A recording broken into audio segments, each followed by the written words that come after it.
Trustees value statement. All members of our community are sacred and must be treated with dignity and respect. We value excellence in Catholic education, guided by shared responsibility as shepherds and the moral, authority of the Church. And with that, I'll call our meeting to order and turn to Trustee Williams to open us in prayer and territorial or land acknowledgement. Thank you, Madam Chair. So, as Trustee Martin has said, let us bring ourselves to a place. Rejoicing in God's love, we gather as a people called to be patient.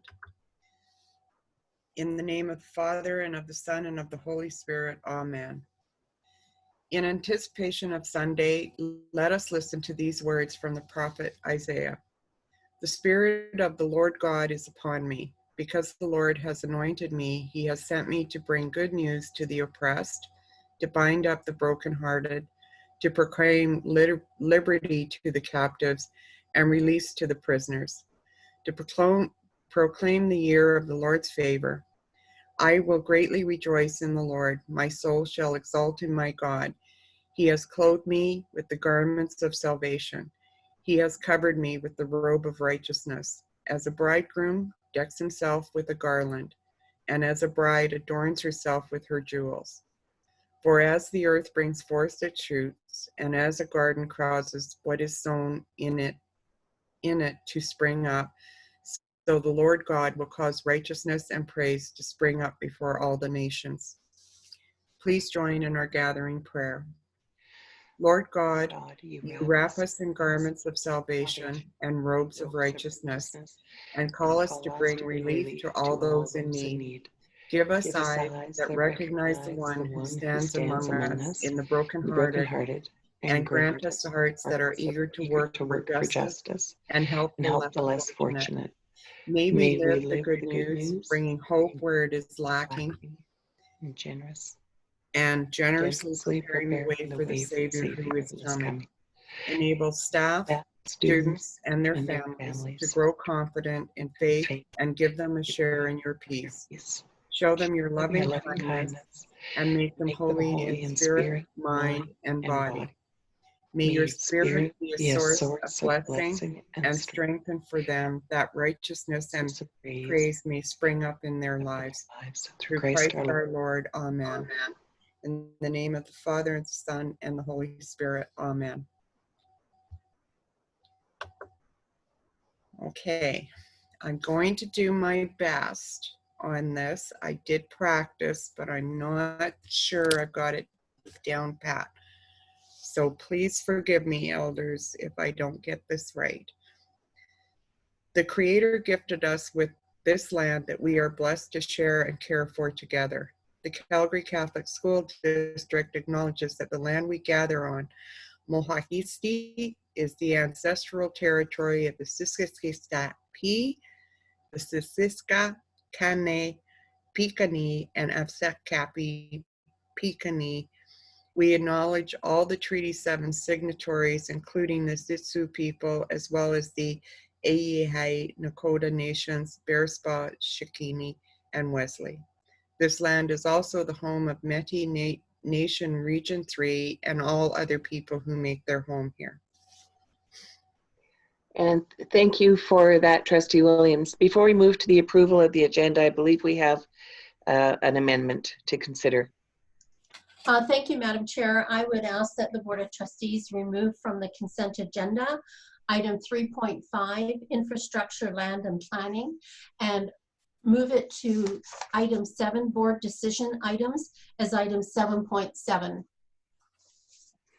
All right, thank you for that. 3.5 becomes the new 7.7 removed from consent agenda. Trustee D'Souza, I believe you have the motion to approve the agenda, so we'll first need a motion to amend the agenda.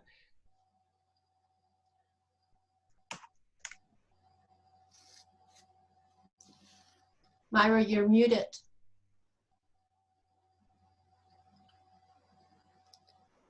Oh, sorry about that. Okay. Okay, let me just get this up. So I'd like to move, Madam Chair, that the Board of Trustees amends the agenda by moving item 3.5 to item 7.7. Thank you. All those in favor? Aye. Aye. Any opposed? Okay, I can't quite see everybody the way my screen's set up, so that's carried. So if we could have the second motion, Trustee D'Souza? Thank you, Madam Chair. I'd like to move that the Board of Trustees approves the agenda as amended. Thank you. All those in favor? Aye. Madam you. Chair, Yeah. may I ask a question? Yeah. So those of us, because we will go on mute, basically, when you call the question, if there's no opposition, then we just stay mute? Well, what's happening is that not everyone is showing up on the screen all the time, so I can't see a hand up. Well, So- that's why I'm asking. So Right. if there is mute, then that would be taken as agreement. That's what my question is. I will be asking all those in favor and all those opposed, so that Okay, if I so then can't. we can, okay, thank you, All Madam right, Chair. all right, thanks for that. That will get us to need to move in private. Who's got that motion? I've got that one, Madam Chair. Thank you. So I move that the Board of Trustees moves to meet in private. Thank you. All those in favor?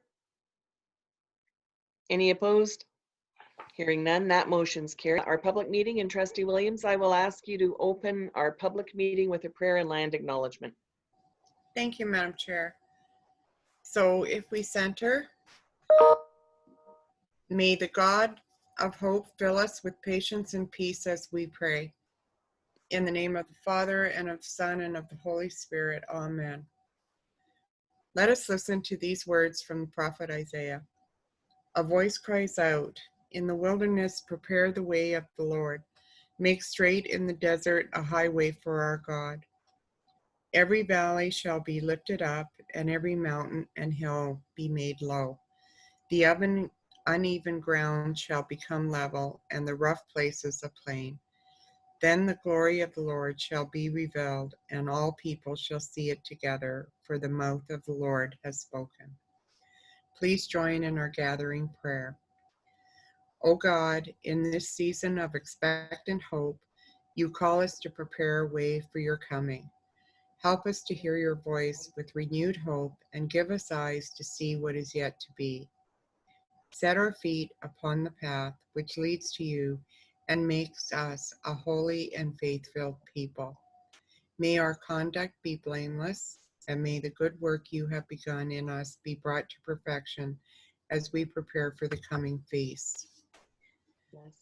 Bless and guide staff, students, and their families on their Advent journey, and help them to grow together in faith, hope, and love. May they work together to create a just world where the presence of Christ is more visible, and may this season be a time of prayerful reflection and conversion for all who look forward in joy to the glorious nativity of our Savior, who lives and reigns forever and ever. Amen. In the name of the Father, and of the Son, and of the Holy Spirit. Amen. Thank you. And here I go again, and hope I don't butcher this, because I really do try. The Creator gifted us with the land that we are blessed to share and care for together. The Calgary Catholic School District acknowledged that the land we gather on, Molkesti, is the ancestral territory of the Sasasiki Da, the Sasik, Gayena, Pikoni, Amnaki Pikuni. We acknowledge all the Treaty's 7 signatories, including the Sitsu people, as well as the AAA, Nakota Nations, Bearspaw, Shiniki, and Wesley. This land is also the home of Métis Nation Region 3 and all other people who make their home here. Thank you for that, Trustee Williams. We will move. We have no item 6, presentation review of accountability report at this meeting, so we can move right into board decision items. And 7.1 are borrowing resolution, and you have the memo there. I'm just going to get my camera on. We will need a motion on this, but I'll open it up for any questions of clarification from trustees. Trustee Lowe? I was going to put the motion on the floor. Sure. Yep. Okay. Madam Chair, I'd move that the Board of Trustees approve the attached borrowing resolution for the period January 1st, 2021 to December 31st, 2021, as allowed under the Education Act for the purpose of cash flow management to permit the borrowing of up to $13,591,657, representing 3% of the Alberta education operating revenues. Thank you. Okay, the motion's on the floor. Are there any questions for clarification or comments? Trustee Williams. Thank you, Madam Chair. I do have one question. Given what's happening with COVID right now, is there an expectation that within our board financing and what we need to do, because we do know that there are extra extremes that are on us. I'm wondering whether this is going to be something that we're going to have to draw on. So I ask that through you to the chief.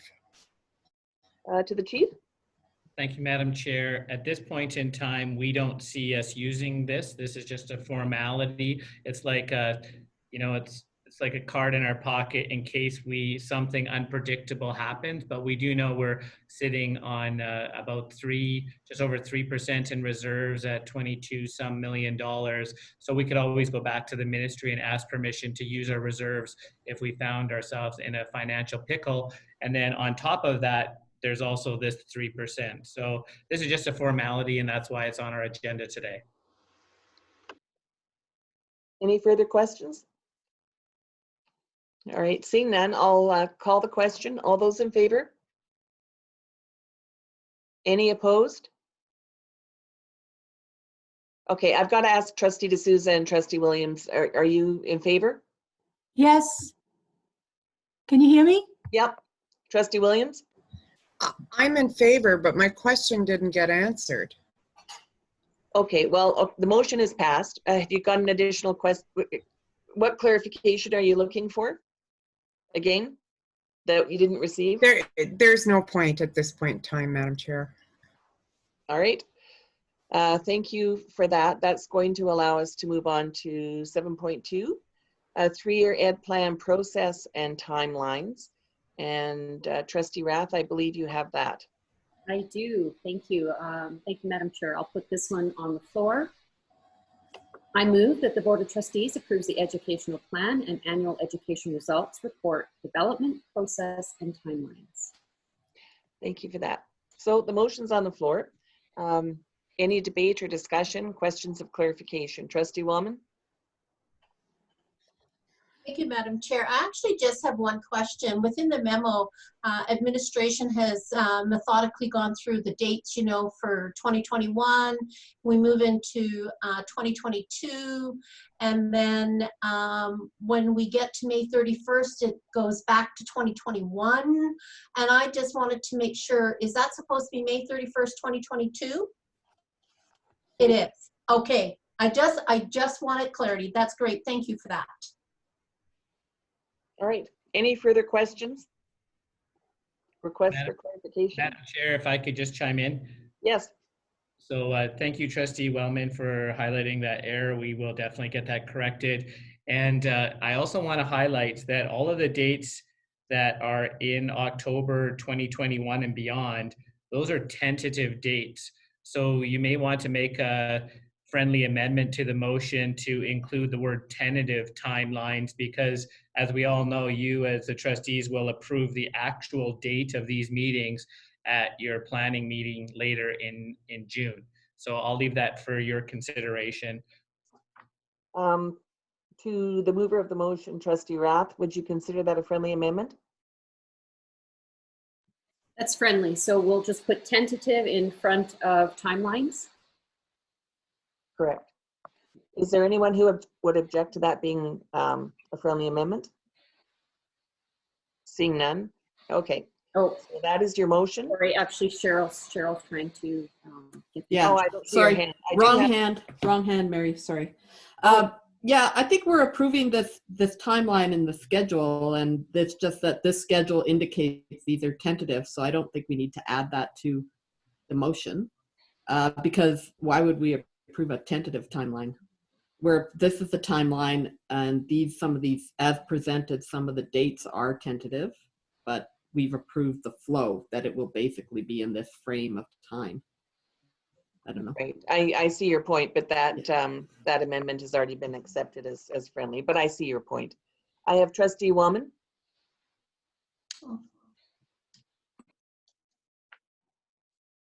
Sorry, Madam Chair, that's an old hand. I'll remove it. Oh, okay.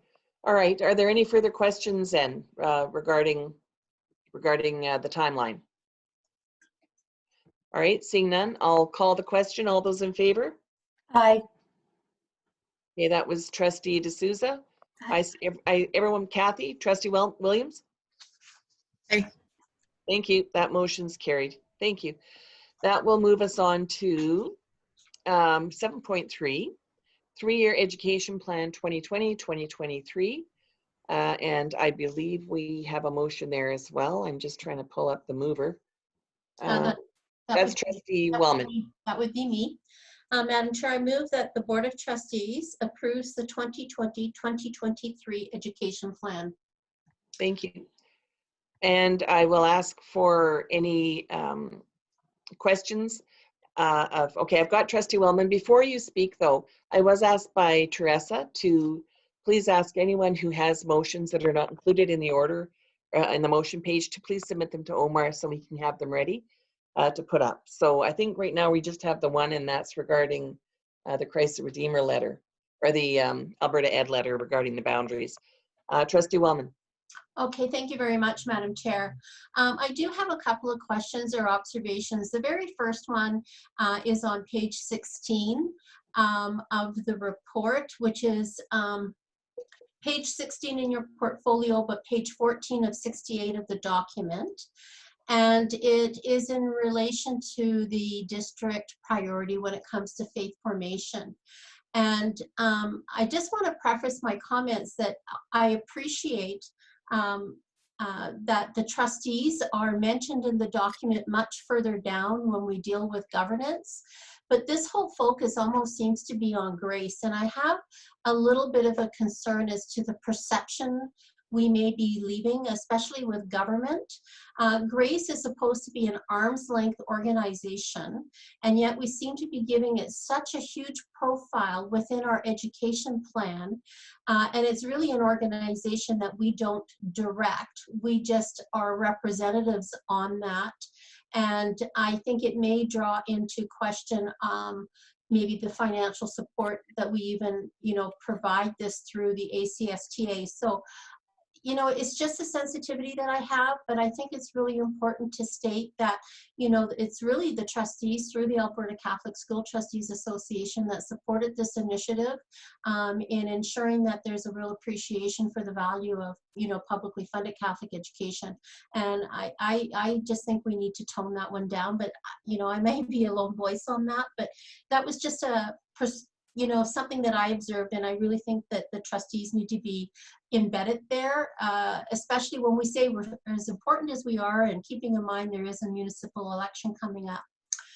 My second point that I want to make is, on page 12 of the report, I think it just speaks so beautifully to the work that we're doing with our social justice committee. And I have to say, I'm just so proud of our district and the work that we're doing, and that we did this without any fanfare, without any public hoopla or what have you. We're just quietly going about doing our work.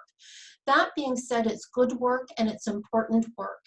And yet on page 31 of 68 of the report, 33 in your portfolio, we go to great efforts to talk about student success and the type of things that we do as far as providing, new educator workshops, new teacher orientation, etc., for our teaching staff, support staff, and leadership.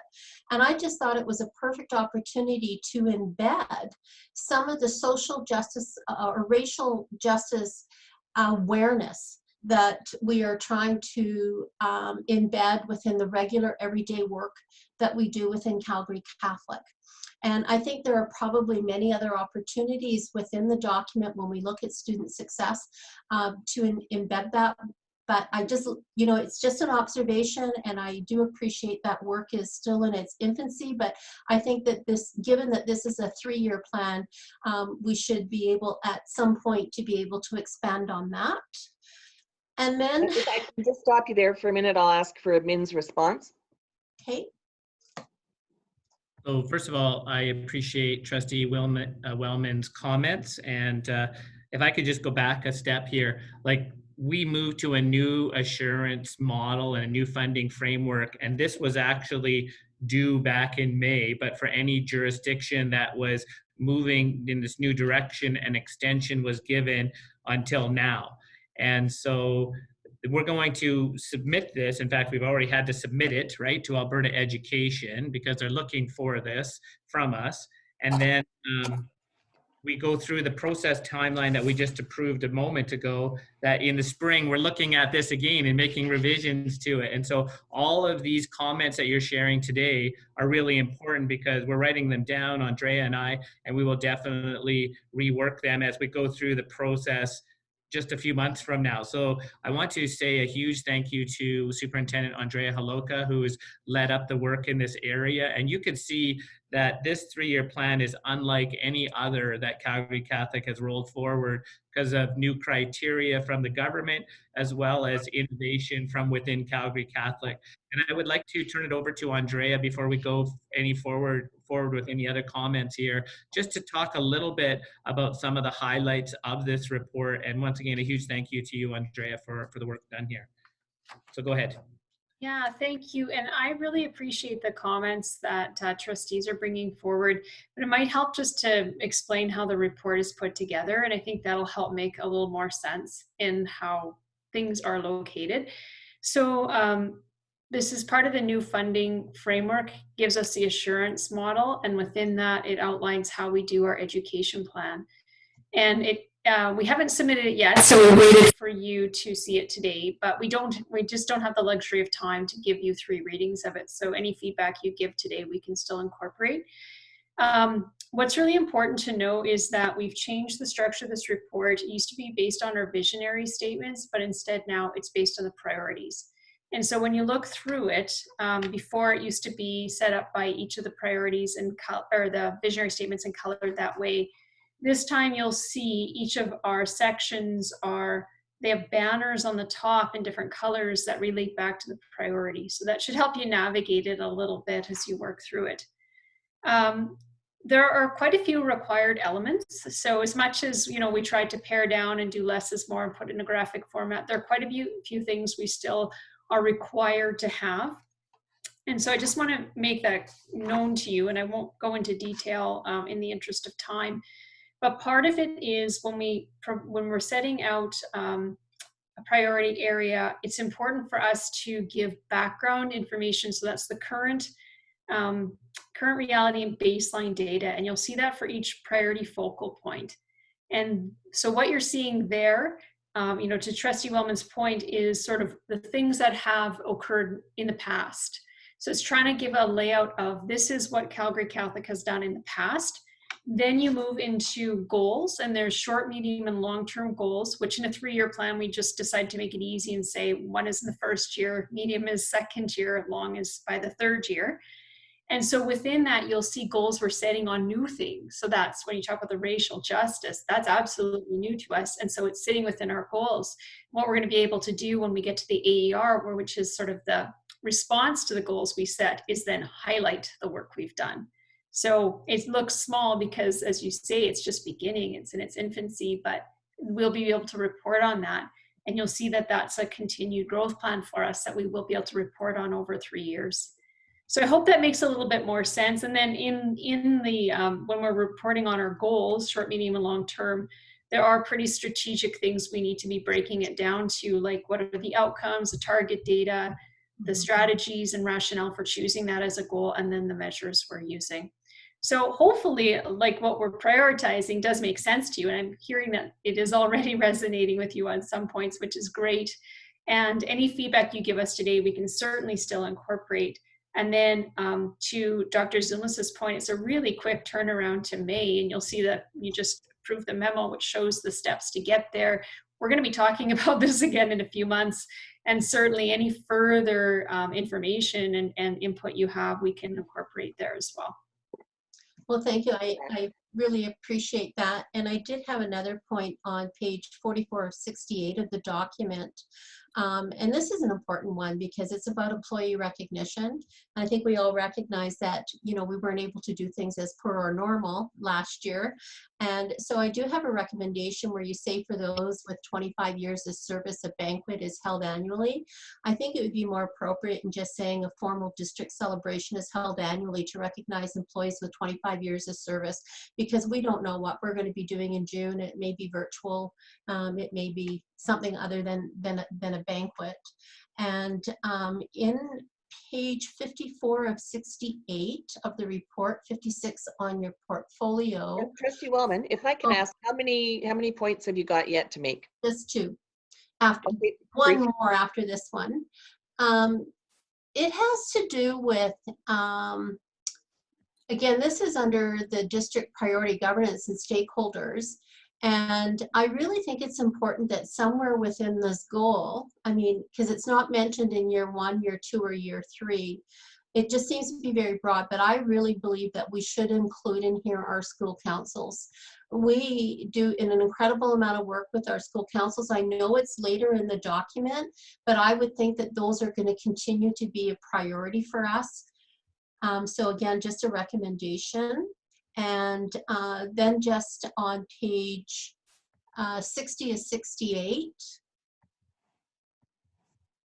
under the current reality and baseline data, in that last sentence where you started with at October 29, 2019, I would insert the word council between school and chair. And that's it. Those are my comments, Madam Chair. Thank you. Thank you. But it is, I did want to say it is an absolutely outstanding report. I just love the layout, easy to read, and just kudos to administration for all the hard work. To the chief.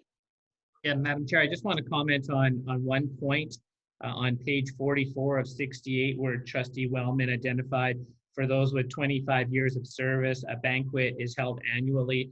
And so yeah, we can tighten that up, but just so everyone knows, the banquet, I know Holly Sheely has been planning and working on it. It's all virtual and it's happening here in January. And I think that, you know, speeches have already been recorded for that. That's well underway, that we don't see any sort of banquet or bringing people together this school year for anything, even with this vaccine, because only a portion of the population in Alberta is going to be vaccinated by the end of the school year anyways, right? Thank you for that. I have Trustee Lowe and then Trustee Williams. Yes, thank you. And yeah, I hadn't really looked at the inclusion of grace in that section under faith formation, and specifically around advocating for Catholic education in the way that Trustee Wellman had seen it till she brought it forward. And very much, I think that maybe it's in the wrong place, or it is kind of front and center when the role of grace is to promote Catholic education. To advocate for Catholic education is the role of trusteeship. It is also the role of ACSTA. And grace is a vehicle for communicating the work of Catholic education out to our stakeholders. So, you know, I would be inclined to see that maybe move down in that section or in a different way. And I have a question about Catholic Education Sunday, because it is one of the bubbles there. And it's my understanding in our district that that is managed by our foundation. And also the messaging that comes out for Catholic Education Sunday is created by ACSTA. It's used by the partners across the province. And I think that it's important that in the work of our district around faith formation, that we show the work of and the role of trustees in that. To the chief for comment.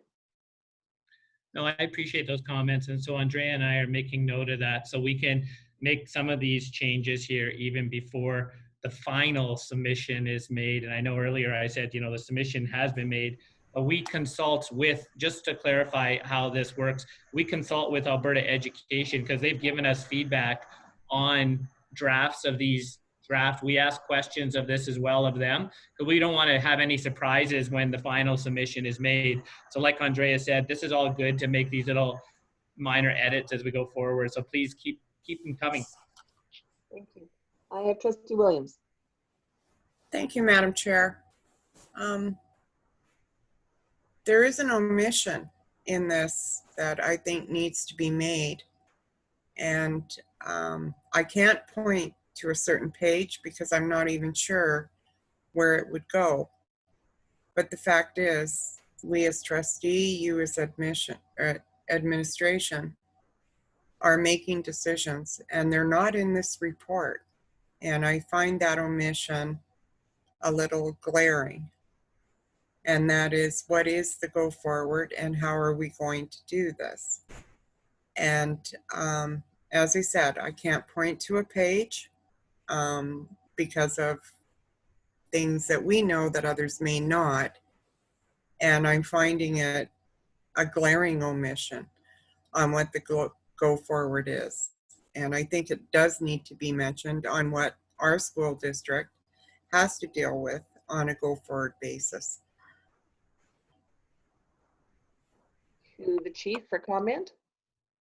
Yeah, I'm really puzzled by that feedback because I'm not sure what Trustee Williams means by that. Like, I know that this report captures all of the criteria outlined by Alberta Education. So if Trustee Williams is saying something is missing, I just need a little bit more details, please, Kathy, as to what that would be.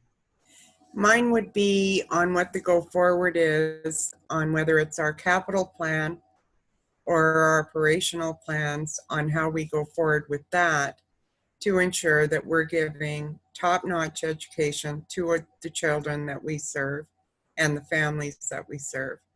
And as I said, this is a future-looking report. And so if we're future-looking, then what we're doing as a district should be within this report, and it's not. I am looking, are you looking for a listing of motions that would indicate that we are moving forward in this direction? You know, that I'm looking, right now I'm looking at student success.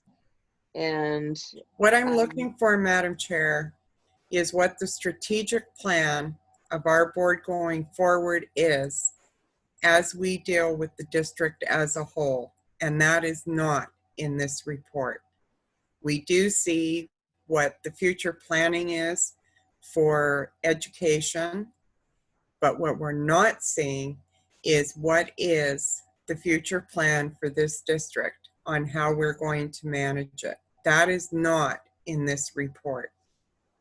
And when I refer to that, I refer to our capital issues that we have, new schools, old schools, and the rest going forward. So as I said, this is a future looking report that we're going to be sending in. So the fact is, where are we noting what we're doing as a district to keep the capability of this district open? to the chief. So Kathy, on page 65 of 68, it does have a link, and this is the requirement by Alberta Education where the budget is embedded in there, the capital plan for the district is embedded in there, and the IMR expenditures for Calgary Catholic are in there as well. So they are in there, and that is per the criteria from Alberta Education. So does that help you knowing that it is there on page 65 in the way it's supposed to be? No, it is not, because it's not congruent with what the go forward plan is going to be.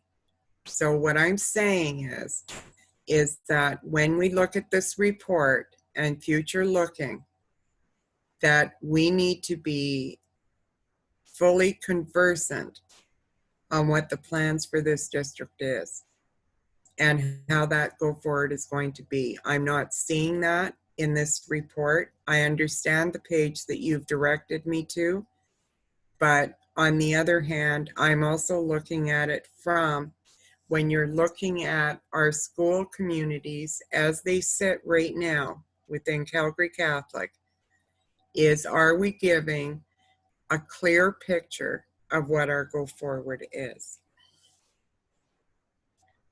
So I'll be brutally honest here. I'm still puzzled because this isn't necessarily a report. This is a plan. This is a plan for the next 3 years. So if you're having, if you're giving me the feedback that you don't see this as a go forward plan, that's really concerning, because then, like, you've given direction that we have 4 priorities in the district. And so we've based this plan, like this is a forward-looking plan, around the 4 priorities. And so I'm still really puzzled. That's all I can say. I'm not sure if there's any other words to describe, because I still don't get what you're actually asking for, Trustee Williams. But maybe Superintendent Holoka can weigh into this, because I saw your hand was going up here. Thank you, Dr. Zulis, and to the chair. I'm wondering,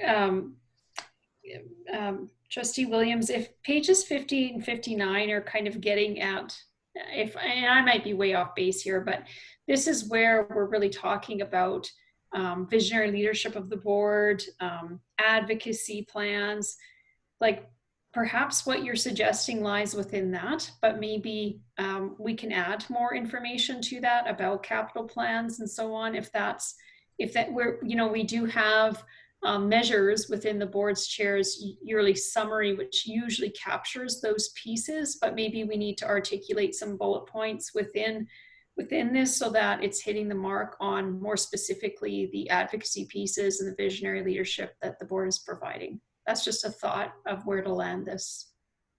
And I would agree with you, but I think we also need to state that there will be other things that will occur, whether it be school closures or other measures, or the fact that we cannot provide learning circumstance in certain areas because of restrictions that we have on budget. And as I said, this report is future looking. And that's why I'm saying, if we're going to be honest, then let's be honest. Let's make sure that our public and the ministry is aware of restrictions that we are going to have to carry that forward, because this is what this report is doing. And that's where I'm going with this. Okay. No, that last comment, I think, provided a little bit of clarity with what you were looking at. So to admin, do you feel that you have what you need? So that point there, we can, I like how Trustee Williams was mentioning, school closures, budget, fiscal responsibility around budget. We can definitely look at those pages that Superintendent Holoka highlighted and build some of that language in on page 58 and 59. So I think if that's a good landing spot, Trustee Williams, we will. It is, but I think we need to be honest with this. We're looking at a future-looking document where you have to put it in. We as trustees are being asked to approve this, and I don't have any problem. The only thing is I think we need to be honest to our public, and we need to say, here's constrictions that we have and things that we're going to have to look at going forward. And, when I look at it, when you start to speak about, as you said, the pages that were mentioned, the fact is we are being constricted right now because of budget. We're going to have other things that are going to have to come up. And the fact is, because this is a future-looking document, I think we need to be honest in it at the restrictions that we have. Whether the government likes it or not, the fact is, this is the reality we're in. Okay. And I think we need to be clear about that. All right.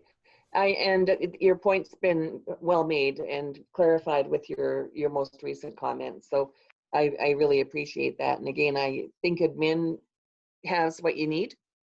Okay, I see a head nodding. Are there any other comments or questions on this? Okay, seeing none, I will call the question. All those in favor? Aye. Okay, Trustee Williams?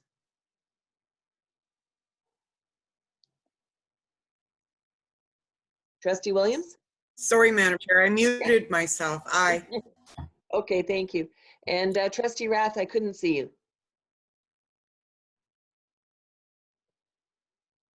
Trustee Rath? Right. Thank you.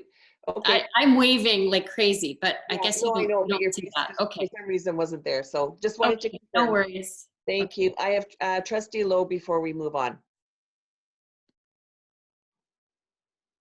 Oh, sorry, I must not have taken my hand down. Oh, thank you. Okay, perfect. We're good to go. All right, thanks everybody. And thanks for your commentary. That was a good discussion.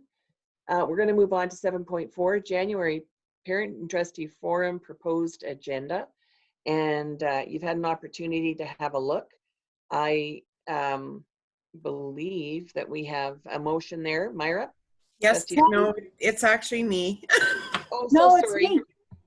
I have 7.4 is me. No, I have 7.4, but Okay, that's okay. Go ahead. They Doesn't matter. They changed the numbers. Okay. Go ahead, Myra. I'm okay with that. Okay, sorry. Okay, I'd like to move, Madam Chair, the Board of Trustees approves the proposed agenda for the January Parent and Trustee Forum. Thank you for that, Myra. We can open this up for conversation and any clarification. I have a couple of hands, but before I'll turn it to our chief, if there is any input administratively. Thank you, Madam Chair.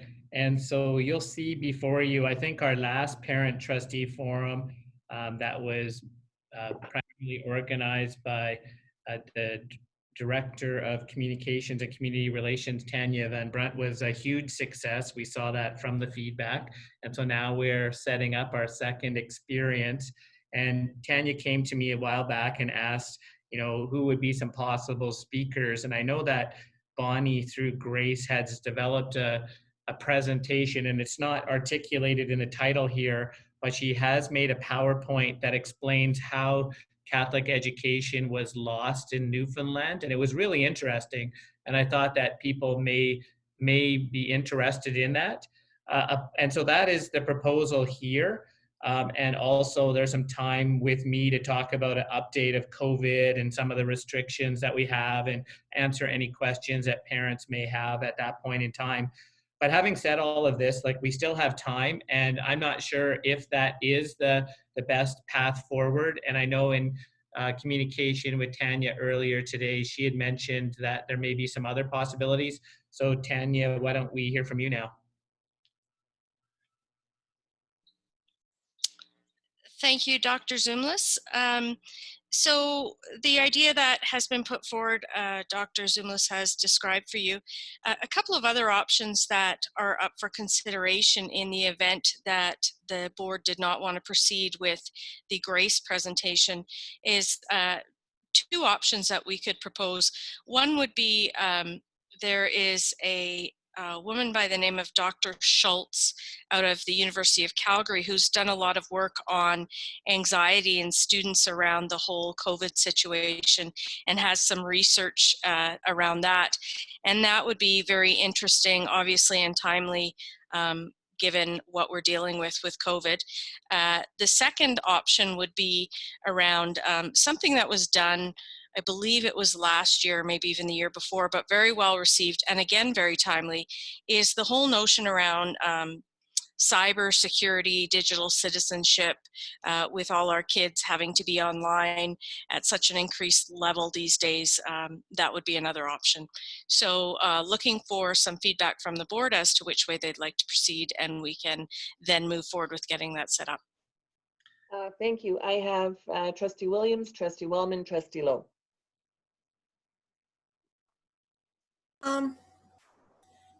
Yeah, I actually didn't have my hand up, but I'm going to speak to this.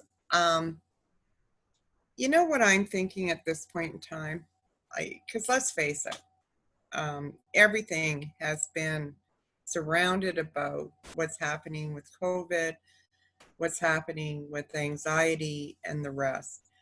My thought process on this right now is, could we have an inspirational person that comes in, and it's not about all the anxiety everybody is going through right now, and not about the mental wellness, but a fact that we could bring in something that's going to lift our parents and lift the councils to a point where, you know, we're not always going to the bad. Let's go to the good and let's lift people up. And I'm like, right now, for me, I'm looking at it is that people need something uplifting. I'm not sure that every time we bring this out, and the last one was great, it was wonderful. But the fact is, could we not have something that lifts people up instead of, is so stern on their minds? I'm not sure if you're understanding me, but my thought process is that we need something that's going to lift people, not take it down to, you really need to think about this. And thank you for that. I've got Trustee Wellman and then Trustee Lowe. Thank you, Madam Chair. Well, I was absolutely delighted to hear Tanya suggest other speakers. I have to tell you, I think Bonnie will probably have a great story, and I have quite a bit of background on the Newfoundland thing. I remember going on the Dave Rutherford show when that referendum was actually done. Way back in the early 90s. That being said, I think Bonnie would be great. I just don't know if the timing is right. When I look at the incredible feedback from the last meeting with having Joyce Sonata and Megan Hunter, parents were really engaged, and the numbers of participation actually, went up because people obviously couldn't sign in right at 7 o'clock, but they stayed consistent the whole evening. And that just told me that people were engaged and they liked what they were hearing. And I think there was certainly some involvement in the chat box from parents. So it would be my preference that we go with one of the other suggestions. I think we need to give parents what they're looking for right now. And the fact is, people are stressed about their children. There's been lots of media attention about the security of our Google Classrooms, people being able to get into the Zoom meetings. And so, the cyber security and digital learning and what we're doing and may be good. And I think people want to know how we are going to address the learning gap that has been created because of the lack of face-to-face instruction or the inconsistency due to isolation and etc. So it would be my preference that we use somebody like Bonnie when it becomes more reasonable to do so, and when we see that perhaps we need to have that type of advocacy. I just don't see that in the midst of COVID that this is what's going to engage parents. Yeah, and I've got Trustee Lowe, Trustee Rath. Yeah, I think perhaps the topic that Chief Superintendent Zumlis described that Bonnie would be speaking on in Grace may not be the best timing, because it's really about what led to the demise of publicly funded Catholic education in Newfoundland. There's no context around it. If we were to have Bonnie, I think a better context would be who is Grace, what are they doing, and how can I be a part of it and spread the word to my community? How can I be an active member in that? But I also think that perhaps, I think what parents value coming to this is a tool that they take away to support their kids. like the anxiety or the cybersecurity or something, where they can go away and say, oh, I learned something and now I feel better equipped to manage, maybe some of the challenges that they're having with their students right now. So I think I would be in support of one of the other topic areas as well. All right, thank you. I've got Trustee Rath had your hand up and now it's down. I did, but I would be echoing the same thing. So I'll just go on.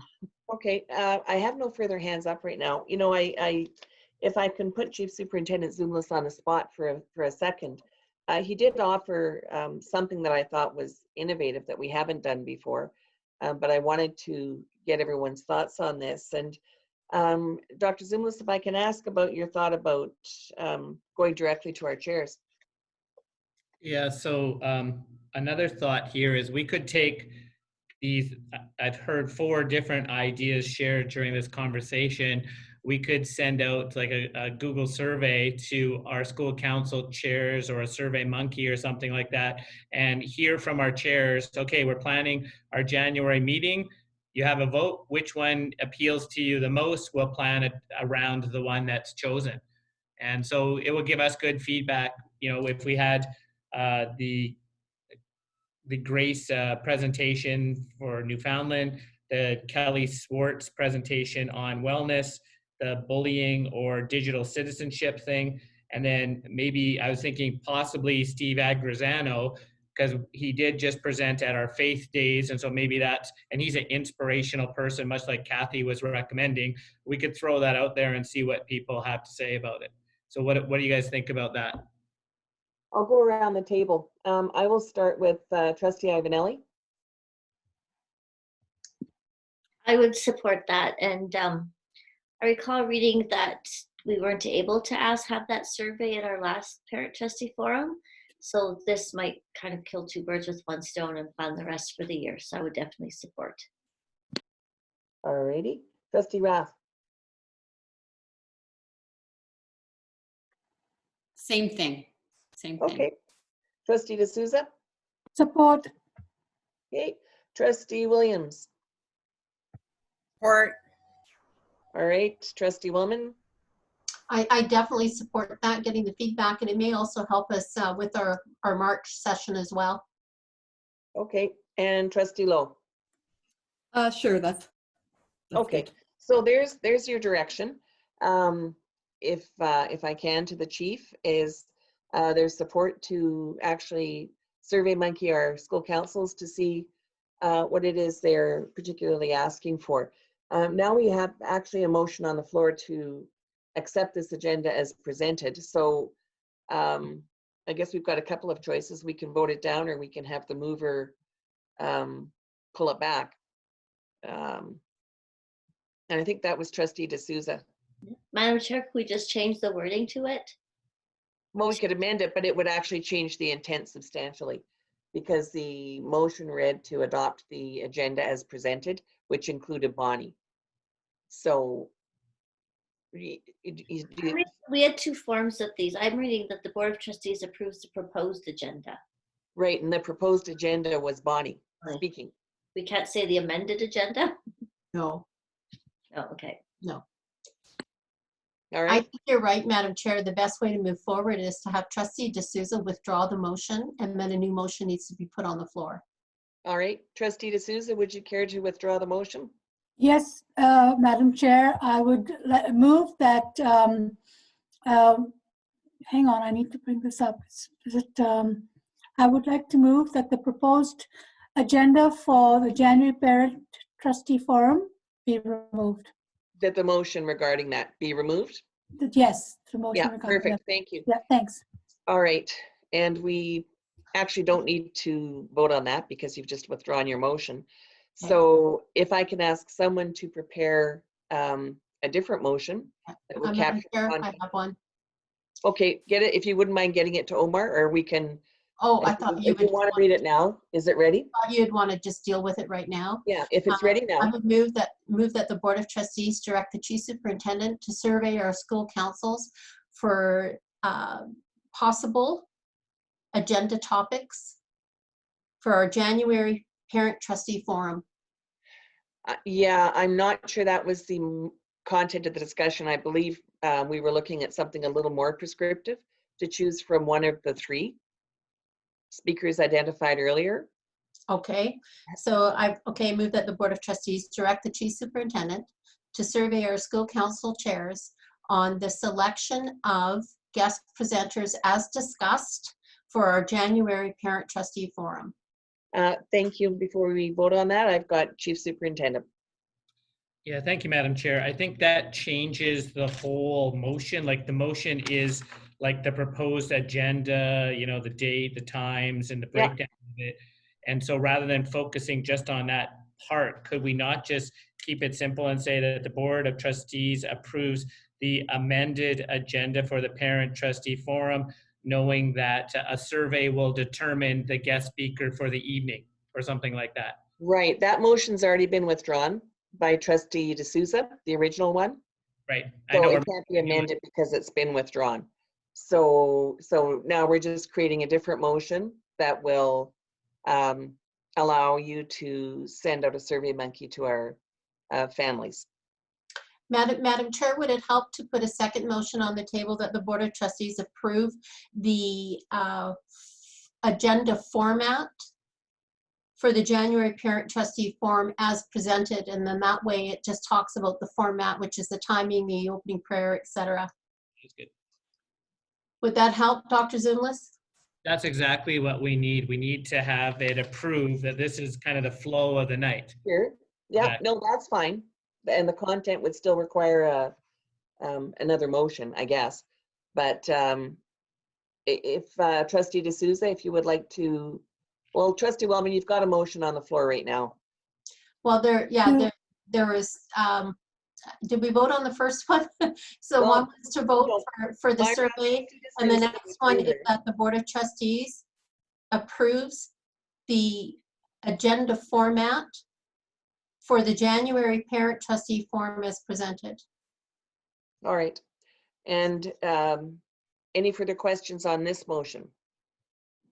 Seeing none, I'll call the question. All those in favor? Aye. Any opposed? Okay, I heard Kathy. All right, that one's good to go. Do we need a motion directing the chief to populate the content in terms of speakers, or can we leave that with admin? I'm good. We're gonna do it. Like we're gonna do it and figure out what it is, and we'll present that back in a we'll go with the top selection. I think that we're all good with that, right? Yep. Because bringing it back to another board meeting is going to delay us advertising and getting it all out, because all this happens first week back in January. Yeah, right? yeah. So you've got to move on. I'm not seeing anyone indicating that they feel that a motion is made. I think we're all clear. Trustee Williams, is that a new hand or an old hand? Old hand. Thank you. Madam All Chair. right, then I think we have a direction on this, and we can move on to 7.5, policy 14. Madam Chair. Review. Hello, Madam Chair. Yes, Omar. So, I'm just trying to confirm, did we pass two motions just now or one?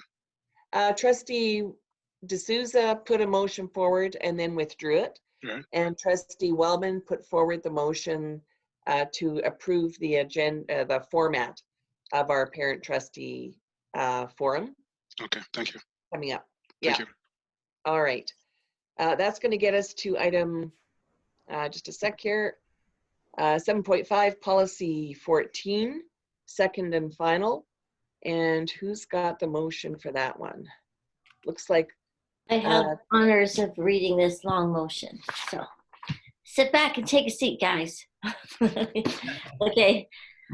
And Madam Chair, if I may, Trustee Ivanelli, did you receive the change sent out by Teresa today for item 6.2 and 6.3 amended?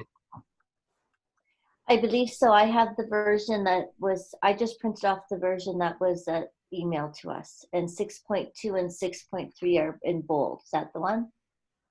I believe so, yeah. the one that came today. Make sure you're using the one that has 6.2 and 6.3 bolded. Yes, Okay. that's what I'm using. Okay, here we go. I move that the Board of Trustees amends Policy 14, School and Program Closure, as follows. Change the title of the policy to School Closures and Other Fundamental Changes to Schools. Amend the second paragraph to now read as, the board believes that schools perform a vital role in the lives of the communities in which they are located and supports their retention. However, it may be necessary to close a school or to make a fundamental change to it for operational and/or financial reasons. When considering the possible closure of a school or a fundamental change to a school, the board will consult and communicate with the parents and the broader community in compliance with the procedures outlined in provincial legislation and this policy. Under the section titled Specifically, amend Section 1 titled Definitions to now read as 1.1 School Closure. 1.1.1 means to close a school permanently or temporarily, or to transfer students from one school building to another school building, all within the meaning of Section 62 of the Education Act. 1.1.2 does not mean to cancel in-person learning or other activities at a school building temporarily while the school itself otherwise remains a school that is operated by the board under the Education Act.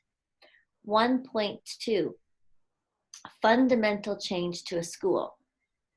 1.2.1 means a change to a school that the chief superintendent cannot operationalize under his or her own authority, even if the board directs him or her to do so, because the nature of the change is such that a legislative, regulatory, or government authority requires the board to pass a board resolution to finalize or to bring legal effect to the change to the school. Amend Section 3 to now read as Number 3, School Closure and Fundamental Change Factors. One or more of the following consideration factors may lead the chief superintendent to submit a school closure proposal or a fundamental change proposal to the board. 3.1, Enrollment Factors. 3.2, Revenue Factors. 3.3, District and School Utilization Factors. 3.4, any other factor the board or the chief superintendent believes is relevant. Amend Section 4 to now read as 4. School closure or fundamental change proposal. A school closure or fundamental change proposal prepared by the chief superintendent shall include the following unless circumstances reasonably require otherwise. 4.1. The factors precipitating the proposal. 4.2. The accommodation plan for students impacted by the proposal, including the number of students impacted and student transportation implications, if any. 4.3. Relevant information on the board's long-range capital plan. 4.4. The financial impact of the proposal, including the effect on operational costs and capital implications, if any. 4.5. The capital needs of the schools that may have increased enrollment as a result of the proposal, if any. 4.6. Future growth or decline in student enrollment, if relevant. 4.7. Possible alternative educational or community uses for all or part of the school building, if relevant. And 4.8, all other factors the board reasonably requires to consider the proposal and make a decision whether to approve it. Amend Section 5 to now read as 5. Notice of motion. Proposed school closure or fundamental change. In the event that the board decides to proceed with the proposal process following its review of the chief superintendent's proposal, the matter shall be raised by way of a notice of motion made at a regular meeting of the board. The notice of motion signals the beginning of the district's public consultation process. No decision with respect to the proposal will be made until the completion of the procedures outlined in sections 5, 6, and 7 of this policy, and at least one public board meeting has occurred after the public meeting outlined in Section 7 of this policy. The notice of motions shall include 5.1, the school and grades affected by the proposal. 5.2, the date upon which the board plans to make a decision on the disposition of the proposal by a carried motion. Oh, that was it. Amend Section 6 to now read as 6. Notification of proposed school closure or fundamental change. Where a notice of motion is tabled to consider a proposal, the board shall direct the chief superintendent to notify in writing the parents of every student enrolled in the school that may be affected by the proposal and any other person, municipality, or community organization who, in the opinion of the board, may be significantly affected by the proposal. The written notifications shall provide the following information. 6.1. The proposal prepared by the Chief Superintendent pursuant to Section 4 of this policy. 6.2. The date, time, and location of the public meeting organized and convened for the purpose of discussing the information provided in the proposal. And 6.3. The date upon which the board plans to make a decision on the disposition of the proposal by a carried motion. Amend Section 7 to now read as 7. Public meeting. Proposed school closure or fundamental change. Where a notice of motion is tabled to consider the closure of a school or a fundamental change to a school, the board shall direct the chief superintendent to do the following. 7.1. Organize and convene a public meeting that will include 7.1.1, a presentation outlining the rationale for the proposal, including the information in the proposal prepared by the chief superintendent. 7.1.2, the timing of the proposal, if approved. 7.1.3, a means for the attendees to offer comments and to ask questions. 7.2, advertise the date, time, and place of the public meeting referred to in Section 7.1 of this policy in a variety of methods, including 7.2.1, sharing information with school council. 7.2.2, posting information on the district's public website and the public website of the school affected by the proposal. 7.2.3, any other reasonable method likely to bring the matter to the attention of impacted individuals and groups. 7.3, ensure that at least 2 trustees shall be in attendance at the meeting. 7.4, prepare and post the following on the district's public website and the public website of the school affected by the proposal. 7.4.1, the presentation described under Section 7.1.1 of this policy. And 7.4.2, questions and answers arising from the public meeting. 7.5, provide an opportunity for the council of the municipality in which the school affected by the proposal is located to provide a statement to the board of the impact the proposal may have on the community. And 7.6, establish a date by which written submissions relating to the proposal will be received for its consideration following the meeting. Amend Section 8 to now read as Board Decision on Proposed School Closure or Fundamental Change. 8.1, the board shall not make a final decision on the proposal until at least one public board meeting has occurred since the date of the public meeting referred to in Section 7.1 of this policy. 8.2, the board shall give due consideration to any written submissions related to the proposal that it receives after the public meeting referred to in Section 7.1 of this policy, but before the date established in Section 7.6 of this policy. 8.3, the board by resolution the board shall by resolution decide whether or not to approve the proposal. 8.4, if the decision is to approve the proposal, The district shall forthwith notify the minister in writing of the decision. And 8.5, all procedures connected to the proposal shall be initiated and completed within the school year in which the decision to approve the proposal is made. Amend the legal reference found at the end of the policy to now read Legal Reference Part 4 of the Education Act. Oh, and just like that, it got really dark in my house. Sure did all of a sudden. Yeah, I had to go turn my light on. Me too. Anyway, there you go. This is our second and final reading. Before I call the question, are there any further requests for clarification or discussion that need to occur on this? All right, seeing none, I'll call the question. All those in favor? Aye. Aye. Yeah.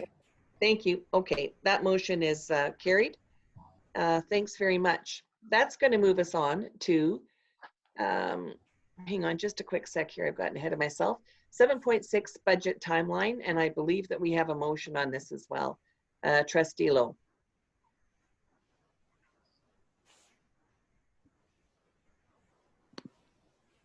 Flipping to the right page here. Madam Chair, I move that the Board of Trustees approve the budget timeline as presented by administration. Thank you for that. And this timeline has been presented to the board previously by our superintendent, Kashish and Danny. Are there any questions or clarification? I don't believe any of the information has changed at all. All right, going once. Madam Chair, if I may, nothing's changed substantially. The only piece that has changed from the last time the board saw this schedule was the preliminary estimates were originally supposed to be, enrollment estimates were supposed to be submitted in December. The preliminary and final have now moved to January, February timeframe. Oh, so the only change thank you for that. Thank you.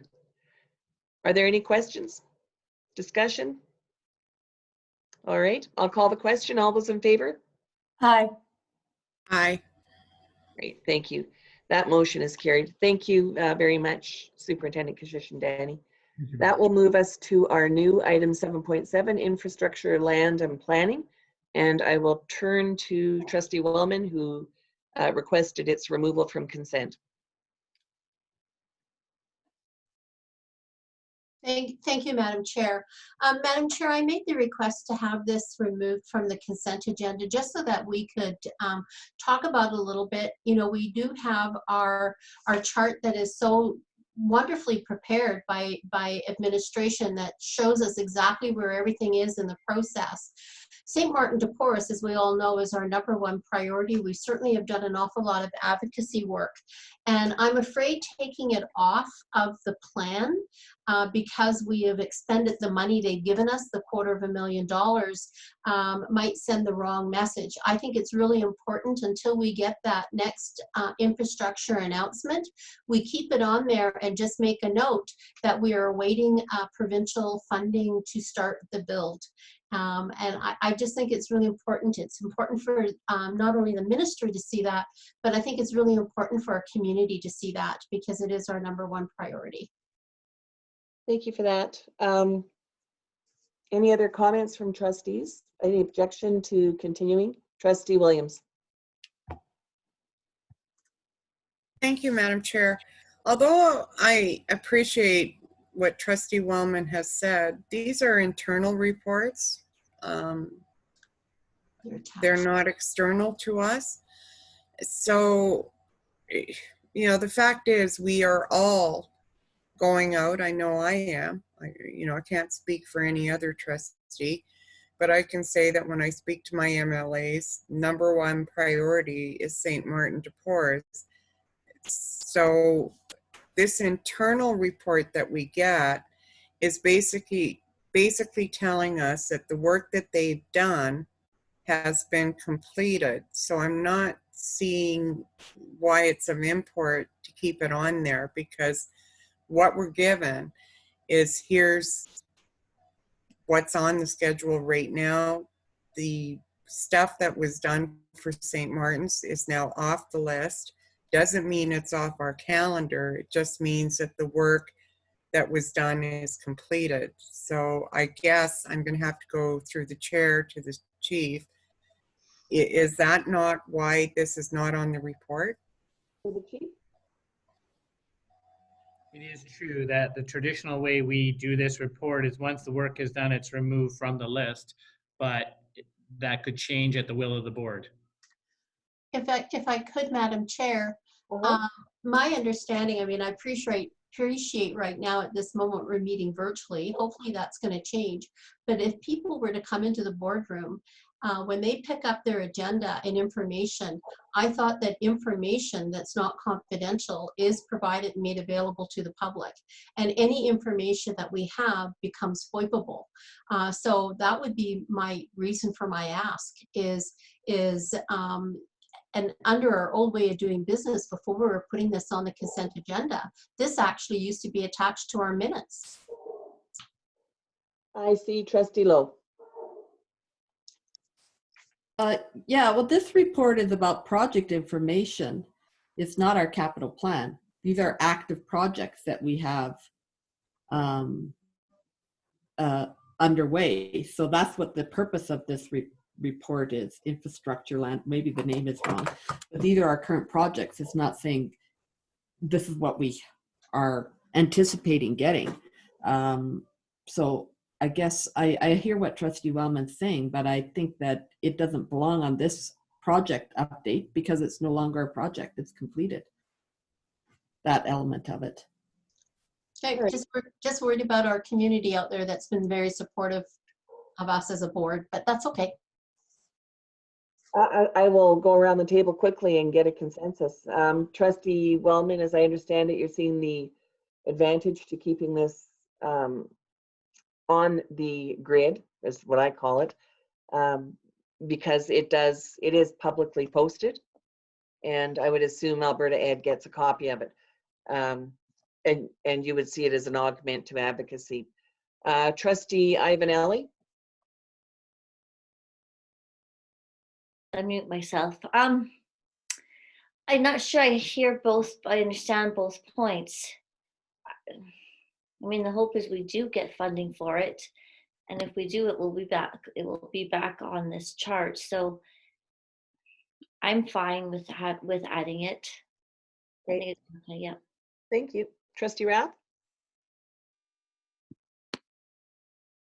I am happy to see it on there. I don't think it's going to make a difference one way or the other. I think it's good. Put it on there. Thank you, Trustee D'Souza. Yeah, I'm happy to have it on there. Okay, and Trustee Lowe.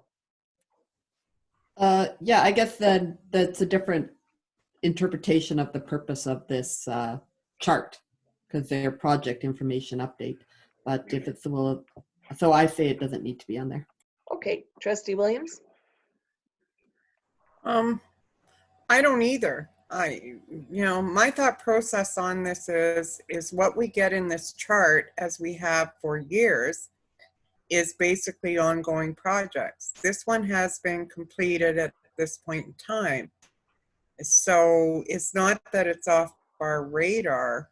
It's, the fact is, administratively, the work has been done and it's not on there.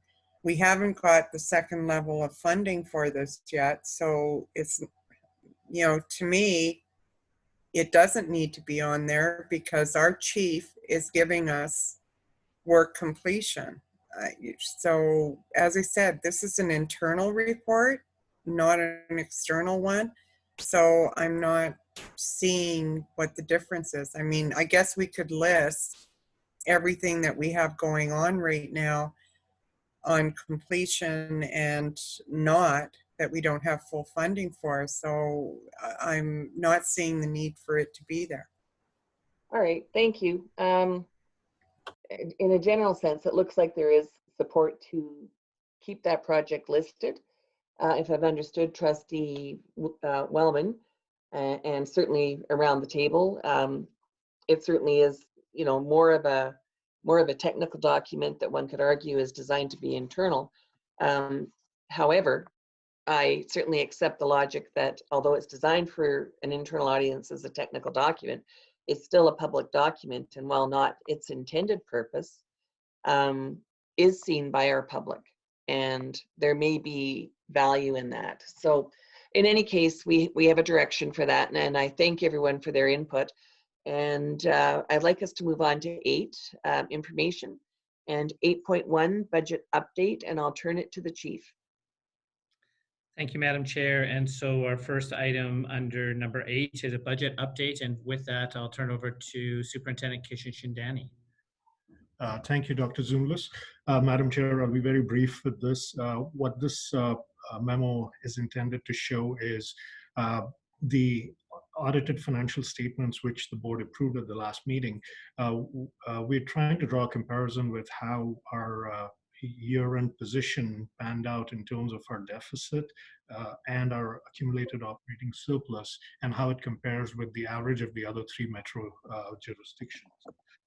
What we're seeing is we are very comparable with how those are shaping up. We are at a 3.7% of spend in terms of, now this is the aggregate amount of reserves, including the school generated funds, because that's how all the jurisdictions reported.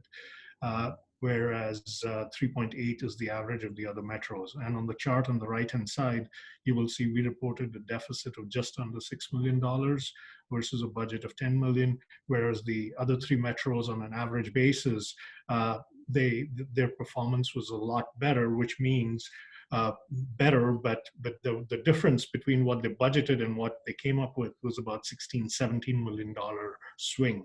We had only a $4 million swing. So all in all, seems like we had the way we budgeted and the way our actuals panned out were a lot more intuitive. Thank you. Thank you for that, Superintendent Kishan-Shindani. To the board for any comments. I see Trustee Williams.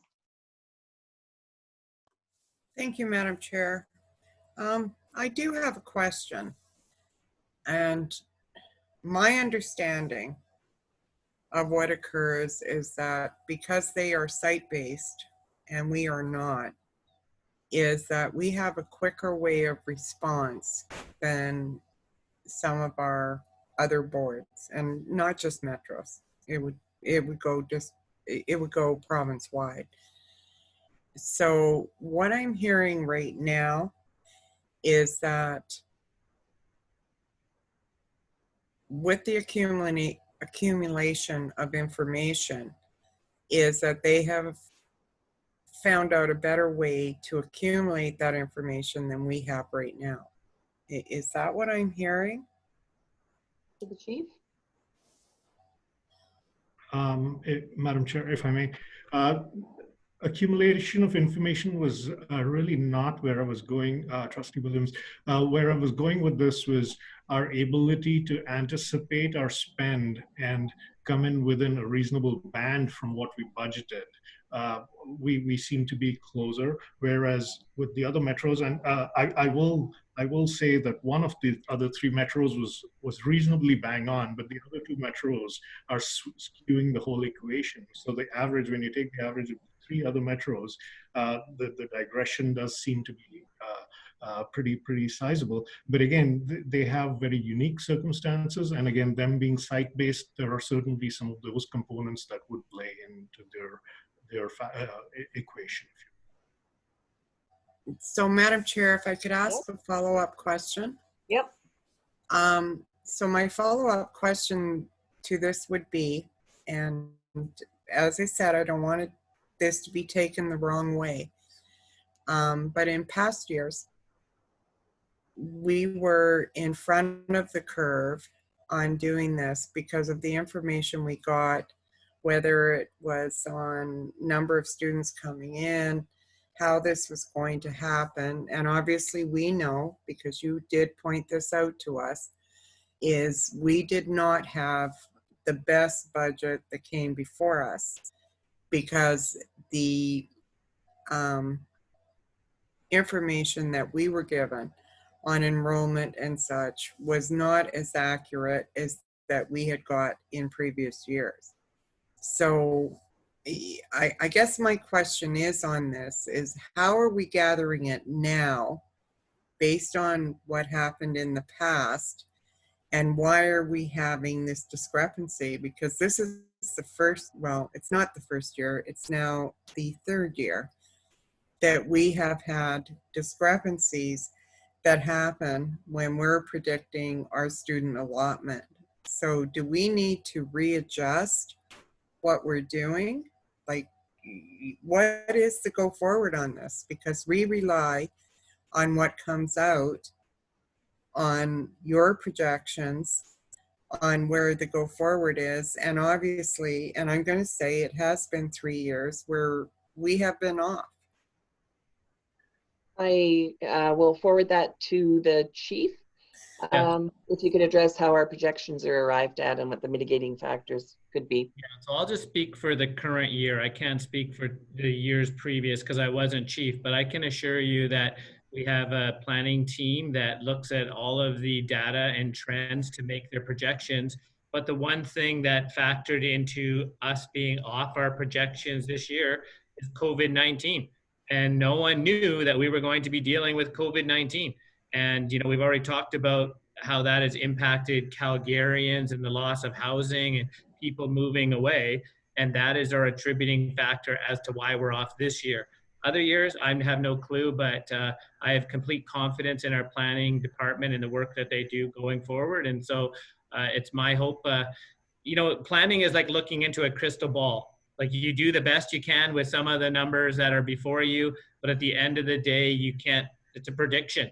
And that's why it's called planning. So we're trying our best here and we'll continue to monitor and work with the team going forward. Thank you for that response.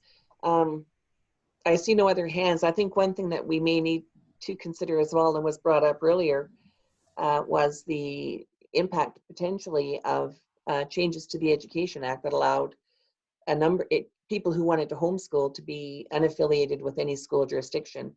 I think I've got that correct, which means that it would be virtually impossible to account for students that we would have had who may have subsequently left the district.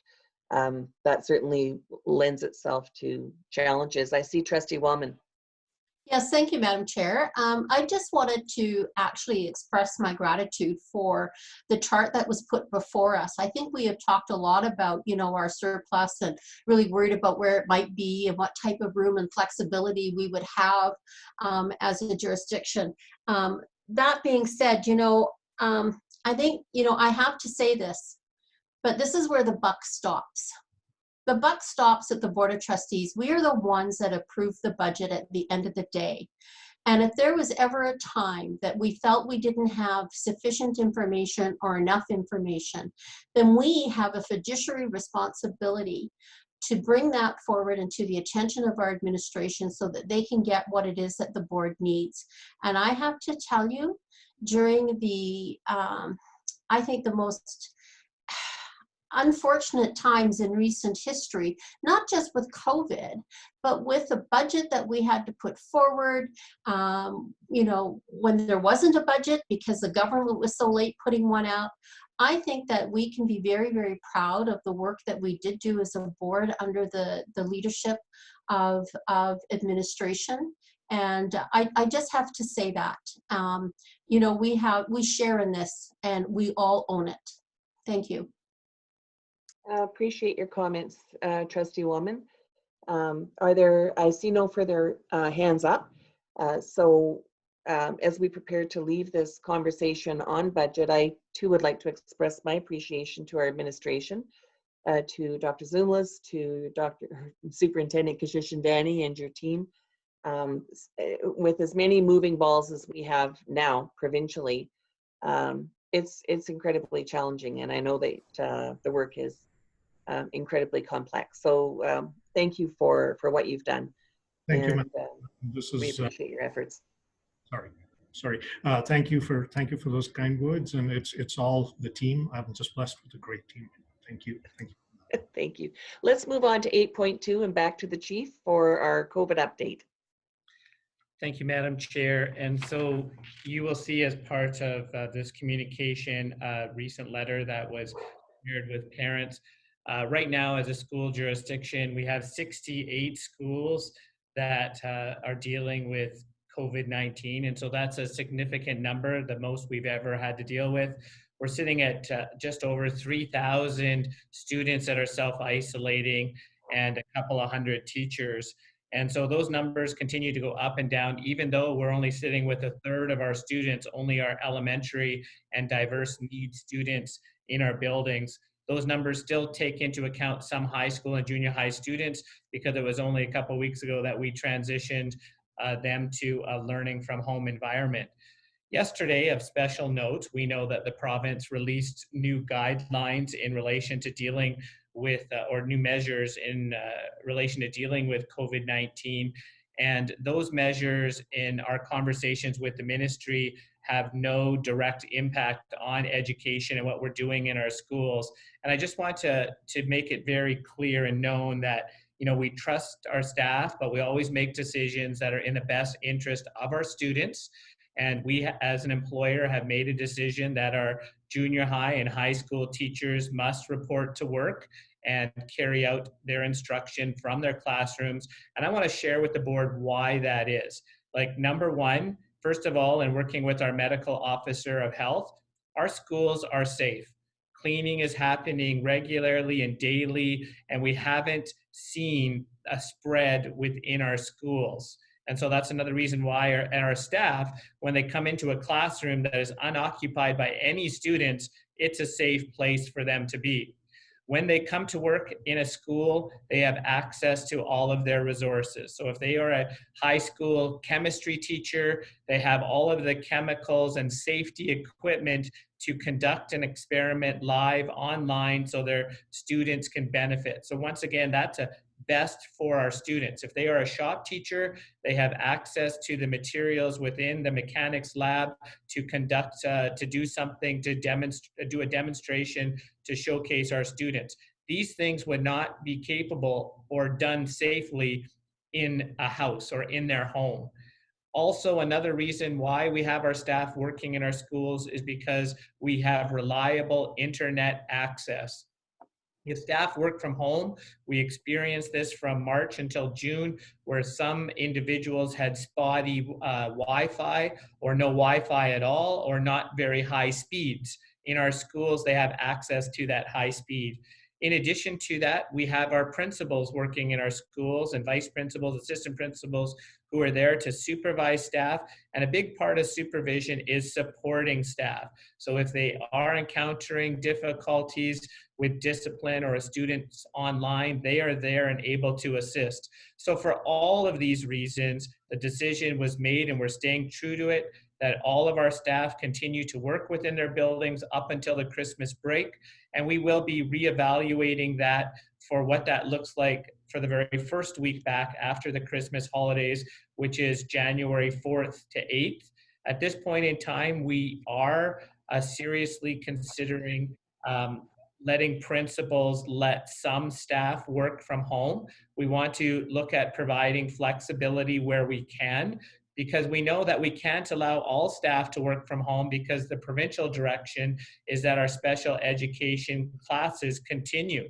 And so if you're a special education teacher or a support staff working in those classrooms, you need to be present at work, which means administration needs to be present in our schools, which means office staff needs to be present in our schools, which means noon hour assistants need to be present in our schools, because these students will have their breaks.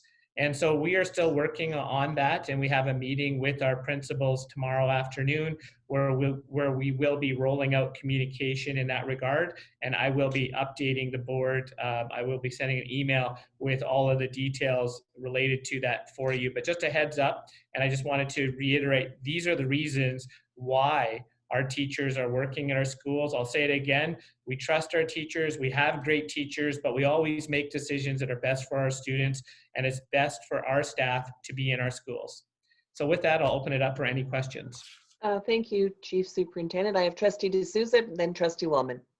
Thank you, Madam Chair. I just wanted to share with you, through the chair, to the chief, that one of my schools, Blessed Mary Rose, sent me some pictures of instructors teaching from the school, and I was so impressed. Alex Kingston sent that to me. I was so impressed with the creativity, the uniqueness, and the diversity that teachers are using to instruct to their kids. So I just like to compliment you on all the great things that the teachers are doing. I was really impressed with that. Thank you so much. Thank you. Thank you. Trustee Wellman?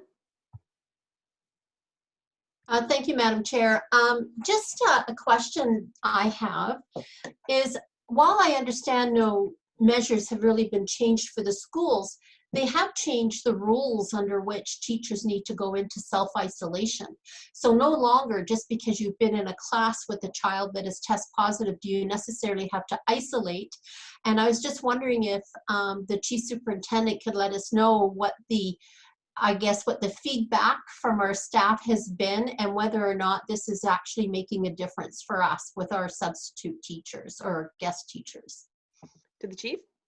So that is true that Alberta Health Services did change that criteria, but in conversation with the other metro jurisdictions, we are staying true to how we started and we are not changing the course. So if a teacher is in a class with a positive student, they are still going in isolation, because we think it's really unrealistic that during the course of the day or the week that they haven't been in close proximity, to a student. It would mean that they would have to be for the entire time sitting in their desk away from all of the kids. And that's just not good teaching or learning. We expect our teachers to be up and about in their classroom. So our practice is still, if a child is tested positive in that class, the support staff, the teacher that are in that class, for their safety and for the good of the district, are still going home to self-isolate. Thank you for that. That was actually my question, so asked and answered. Seeing no further questions on this item, again, on behalf of the board, thank you, and to the staff at Calgary Catholic for everything that you're doing in these challenging times to keep our kids safe and create wonderful learning environments. It sounds like Trustee D'Souza has some pretty nice evidence of that, and we know that exists in all of our schools. With that, we can move on to 8.3, Student Wellness Check, online support materials. And back to the chief. Thank you, Madam Chair. I want to begin this particular report by thanking Andrea Haloka, Superintendent, and her teams for all of the work that they've done in putting together some guiding questions for our staff to use as they check in with students on a daily, regular basis. Because, what does a check-in look like? We just assume as, oh, how are you doing? But it can be way more than how are you doing. And so with that introduction, I'd like to turn it over to Andrea, who's going to walk us through some of the fine work her team has done.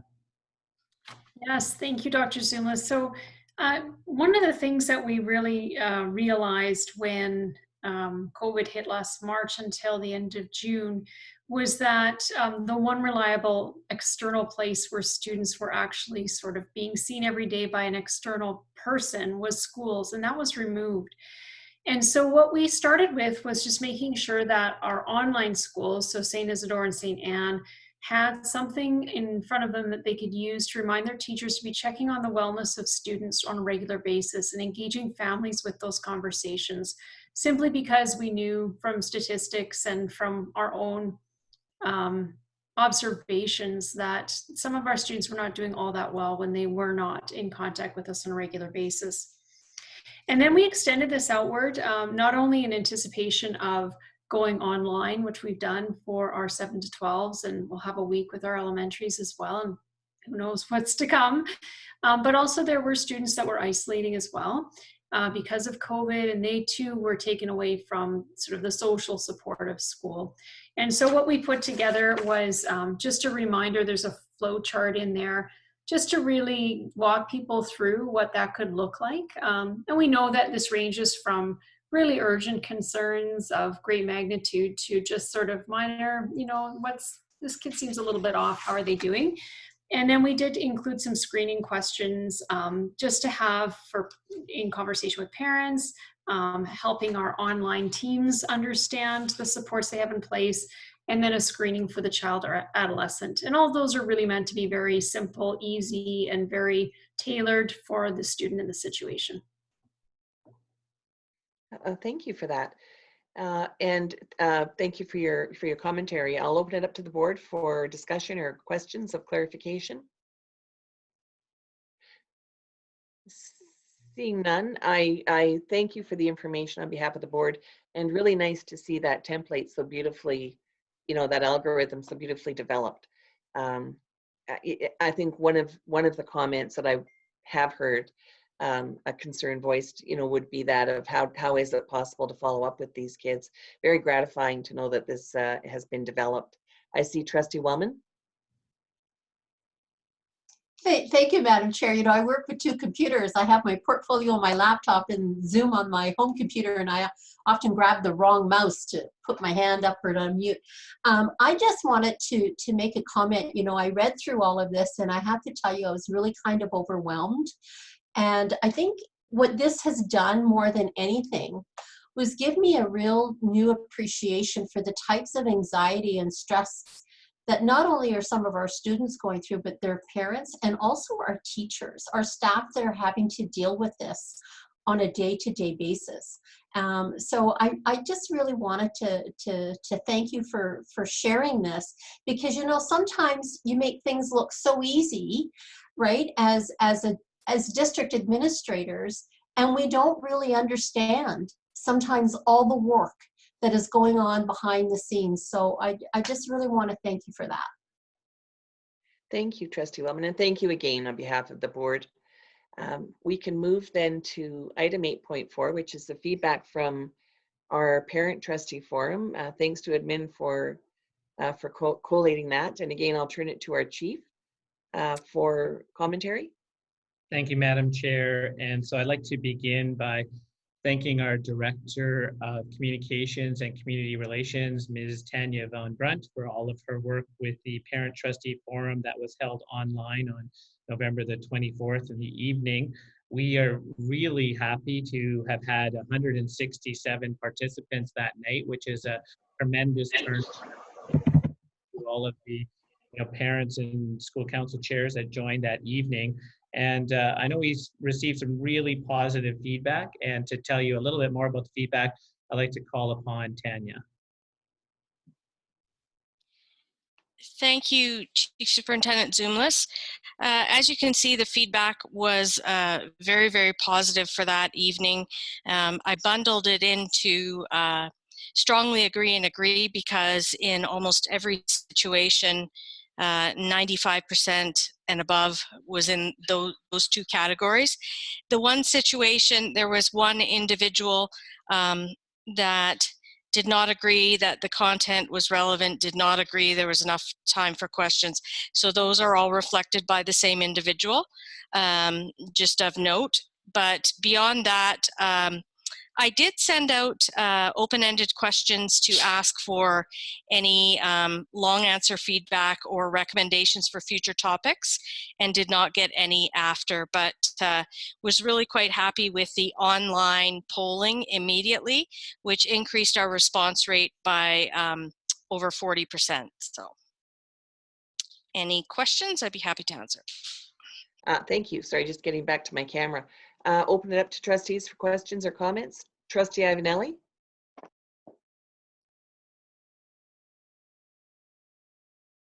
I think you're muted. Yeah, I am muted. Sorry, and you got me really quick. I didn't have a chance to raise my hand, and you got me. 167 participants is so wonderful to have, especially, that hopefully means somebody from each of our schools and then some. Given that, and I do understand the reason for the virtual forum is due to COVID, but given those numbers, does admin have any direction they're going to proceed with moving forward when we are out of this world called virtual Zooming? To the chief? Yes, thank you, Trustee Ivanelli. Good question. I think this would be a conversation for the board to have. I think with crisis comes opportunity, and perhaps this is an opportunity to have in the future maybe some online and some still face-to-face, that balance of the pendulum perhaps, but future conversation for sure. Any other comments or questions? Seeing none, thank you again through the chief to Tanya. The forum, I think, as per the conversation earlier this evening, was really, the subject matter was really important at this particular time. And it was, I think, a very sensitive placement, intuitive, and obviously it resonated with people. I was really pleased to see the numbers that we had too. And thank you again for your efforts on behalf of Calgary Catholic in supporting our school councils. That's going to allow us to move to 8.5, which is the district calendar. Yeah, 8.5, and I will turn it to our chief. Thank you, Madam Chair. So before you, every year, what we do is we create a draft district calendar, and then we share the draft district calendar out with our school administrators, teachers, and staff and parents, and then we give opportunities for them to provide feedback. And so all of the thoughts that were shared are included in this memo. So you can see there were 211 thoughts in all that were shared. And the calendar committee, big thank you to them, and all of their names are highlighted as part of the memo. They met and they considered all of this feedback, and they made 5 changes to the draft district calendar that resulted in the finalized calendar that's approved by administration. And so this evening, we're just sharing it with trustees as information so you could see the 5 changes that have happened. Change number 1 is the professional growth day on November the 19th, Friday the 19th, was moved to Friday, November the 12th. And that is to give families an extended long weekend because, of course, November the 11th is Remembrance Day. The second change is the November 18th interview day was now moved over to the 19th because that day was now free.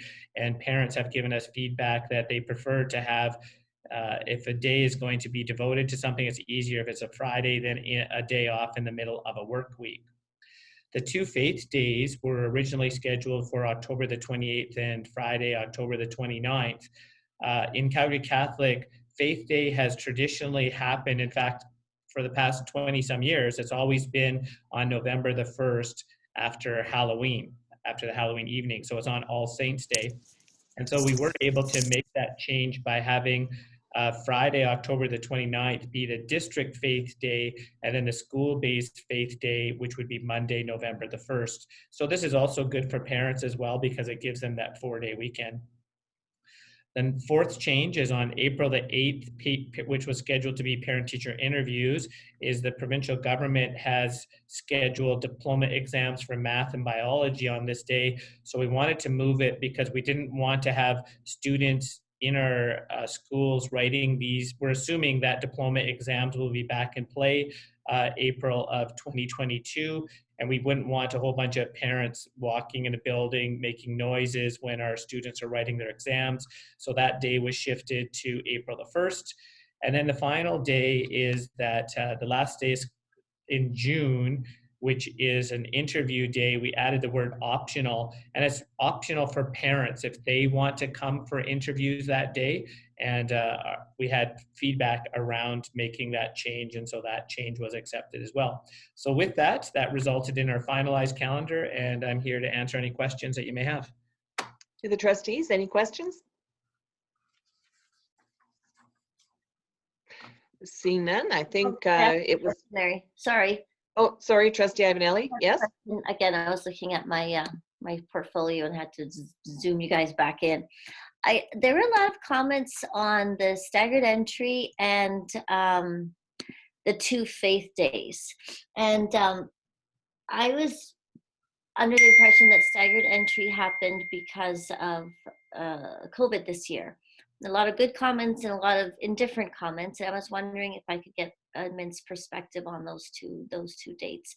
Also, the 2 days of Faith Day, and are we having a Student Faith Day?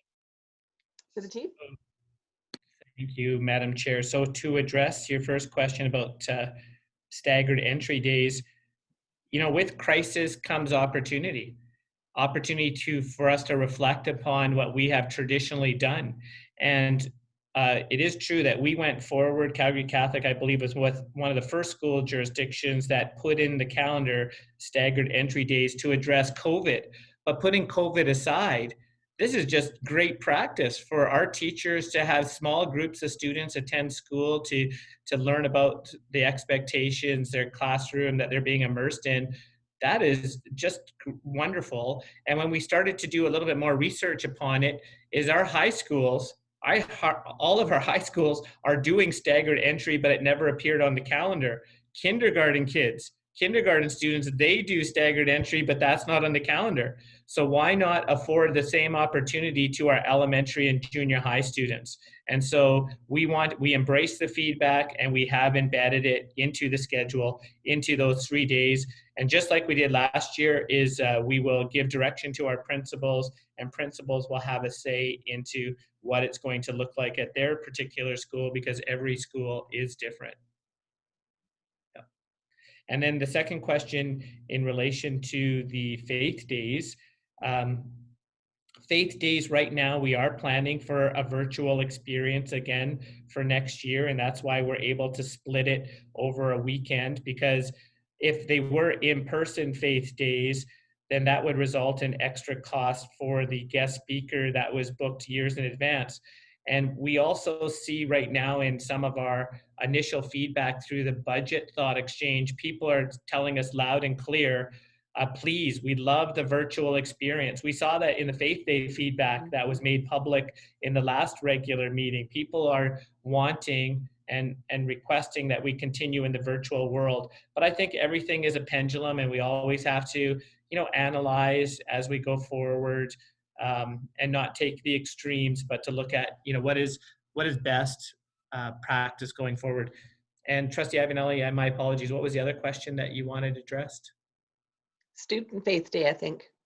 Yeah, will there be a Student Faith Day? It's my hope that there would be a Student Faith Day. I know in the past that's been a big hit for us, and so that's something that I'll take back to the Director of Catholicity, Mr. John Wash, and go from there. Thank you. I have Trustee Williams. Thank you, Madam Chair. And just building on, because, having been out at the schools, the other hope would be is that, obviously this year we couldn't invite everybody, but as we go forward, and hopefully, I think virtual is good, but we would be able to invite like our school council chairs, just as we have to come down when we. I think we lost you. Trustee Avenelli said is, let's get our students involved too. So if you're going to go to virtual on the next Faith Day, then let's expand it to people that could be there. And hopefully at this time, we won't have COVID placing their heavy hand over our head, and move it forward so that we could invite more people. Because I think for our school council chairs and such, the ones that have attended in the past have found it really vital. And I think that we need to expand it if we can, if we go virtual. Okay, thank you for your comment to the chief for a response. No, I appreciate those comments, and I too would love to see school council chairs and some of our other special guests participate in the first day, which is the district day. And so, it all depends on where we're at with COVID going forward, but point well taken. And so thank you, Trustee Williams. Thank you. I don't believe we have any more questions. So as this is operational, thank you again on behalf of the board. It's kind of really gratifying to see the feedback that you've received incorporated as it could be. And it really is owned by the district as a whole. So that's setting our kids up for success. That's going to move us along to 8.6, modernization of the joint use agreement within the city of Calgary. And we do have a motion for this, and that would be Trustee Rath. If we can have the motion, and that will precipitate the conversation. For sure. Thank you, Madam Chair. I move that the Board of Trustees consider striking a committee or committees to support administration while we are working through the drafting reserve agreements with all the municipal partners. This committee should be made up of the following.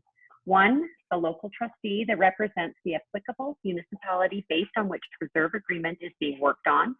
2, additional trustee or trustees as selected by the board for consistency in approach in all agreements. Thank you for that, Trustee Rath. And with that, I will turn it to our Chief Superintendent to open up this discussion. Thank you, Madam Chair. And so I would like to begin by welcoming to the meeting director, Brennan McVeigh. And so Brennan works for the district and is a big part. There he is. You can see him. And he's one of the best dressed employees in Calgary Catholic. The guy's always dressed fancy, and I look up to him. So thank you, Brennan. And he works closely with Brad McDonald. And so with the joint use agreements, we see Brad as our lead, our superintendent lead in this area. And the city of Calgary, a few weeks ago or months ago, they wanted to come to our meeting to do a presentation, but due to COVID, they are unable to come out to do the presentation. And so they've asked us, they've given us kind of a basic starting place of a presentation, and they've asked us to share that with our board. And so with that, I'm going to turn over to Brad, who's going to walk us through the presentation this evening on joint use agreements. Over to you, Brad.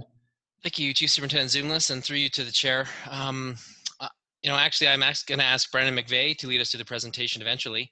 I thought initially I would start with a little bit of context just to cover any unintended blank spots in trustees' knowledge base relative to MGAs and kind of set the platform. And then Brennan will jump us into kind of a specific presentation relevant to the city of Calgary.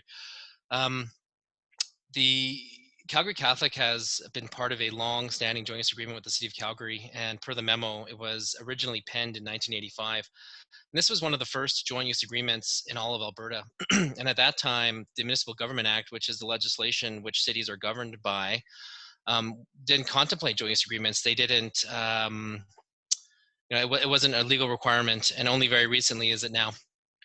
So way back in time before the penning of the joint use agreement, the City of Calgary worked with us to secure our school sites, but it was, the planning for the land wasn't really done in a partnership together. Basically, the land was turned over for school sites, and those school sites became ours. And similar with the CB. Nowadays, City of Calgary and ourselves, we kind of review this land and say, well, during the school days, the school sites are really well utilized by us, but at nights, they weren't utilized terribly. And so the City of Calgary with us and at the time the CB came together and said, look, we want a better way to utilize the precious resource, which is our land. And so together we penned the joint use agreement. And the joint use agreement has a lot of benefits for Calgary Catholic. It not only does it secure our school sites, but in exchange for public reasonable price access to our gymnasiums and our parking lots, we also get free maintenance costs on a lot of our grounds. And so there are benefits to the joint use agreement just above and beyond the planning pieces. So we, as I mentioned, we considered this a best practice long before it was a mandated legislative requirement. We have joint use agreements, or we endeavor to have joint use agreements with all of our municipal partners. Well, our one with the City of Calgary is, as I've mentioned, from 1985, very long duration there. We recently, as everyone is aware, finished our negotiations with the City of Airdrie, Rocky School District, and Franco Sud, and we have an Airdrie reserves agreement. And Town of Chestermere, we also have a joint use and reserve land agreement there. And of course, in the municipal district of Rockyview, or the county of Rockyview, which is all the lands around all these municipalities around Calgary, we recently had our reserves agreement terminated. And so we continue to advocate with those bodies to try and negotiate and come into a new reserve agreement. And Town of Cochrane, we continue to advocate for continued discussions on reserve agreements with them as well.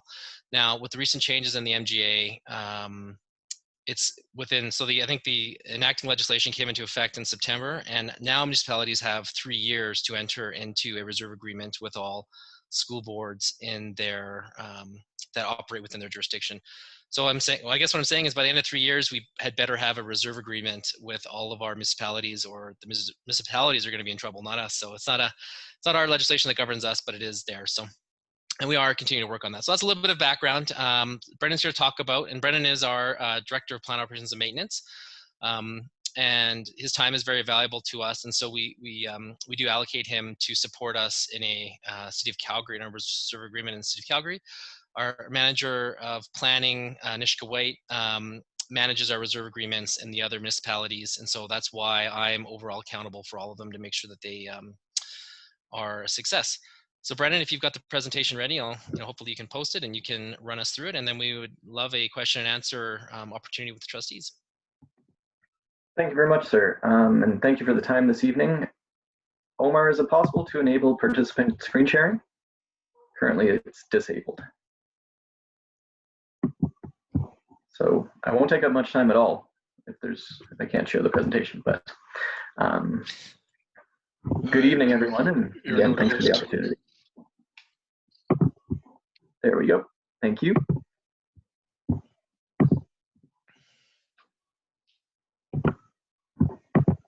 So I believe that should be visible to everyone. Oh. So as Mr. McDonald had mentioned, the current agreement dates from 1985. It was amended in 93 and 2012. Fairly minor addendum amendments. The entire agreement had not been reviewed. It was mostly there was a need. They created an amendment to satisfy the need as it stands without kind of opening up any other complications. City of Calgary has a separate joint use agreement with Conseil Scolaire de Franco-Sud, and they would prefer very much to have one joint use agreement for all school boards that operate within the boundaries of the City of Calgary. A memorandum of understanding was signed in 2016, outlining a new approach to reserve lands, and that's basically with the best interest of all Calgarians at heart to kind of move forward. The city charter was amended in 2019 to allow for additional uses on reserve lands, but the joint use agreement has not been amended to correspond to the city charter. So there's a bit of a disconnect between the two agreements at that point. The final agreement will be amongst all four parties. That's the CB, Calgary Catholic School District, the City of Calgary, as well as the Conseil Scolaire de Franco-Sud. At present, Franco-Sud is a guest member of the Joint Use Coordinating Committee. It works well when we're all in agreement, and it doesn't work very well when there are disagreements between the members just because they're not an equal party. So this will be one of the things to be resolved. Themes for change.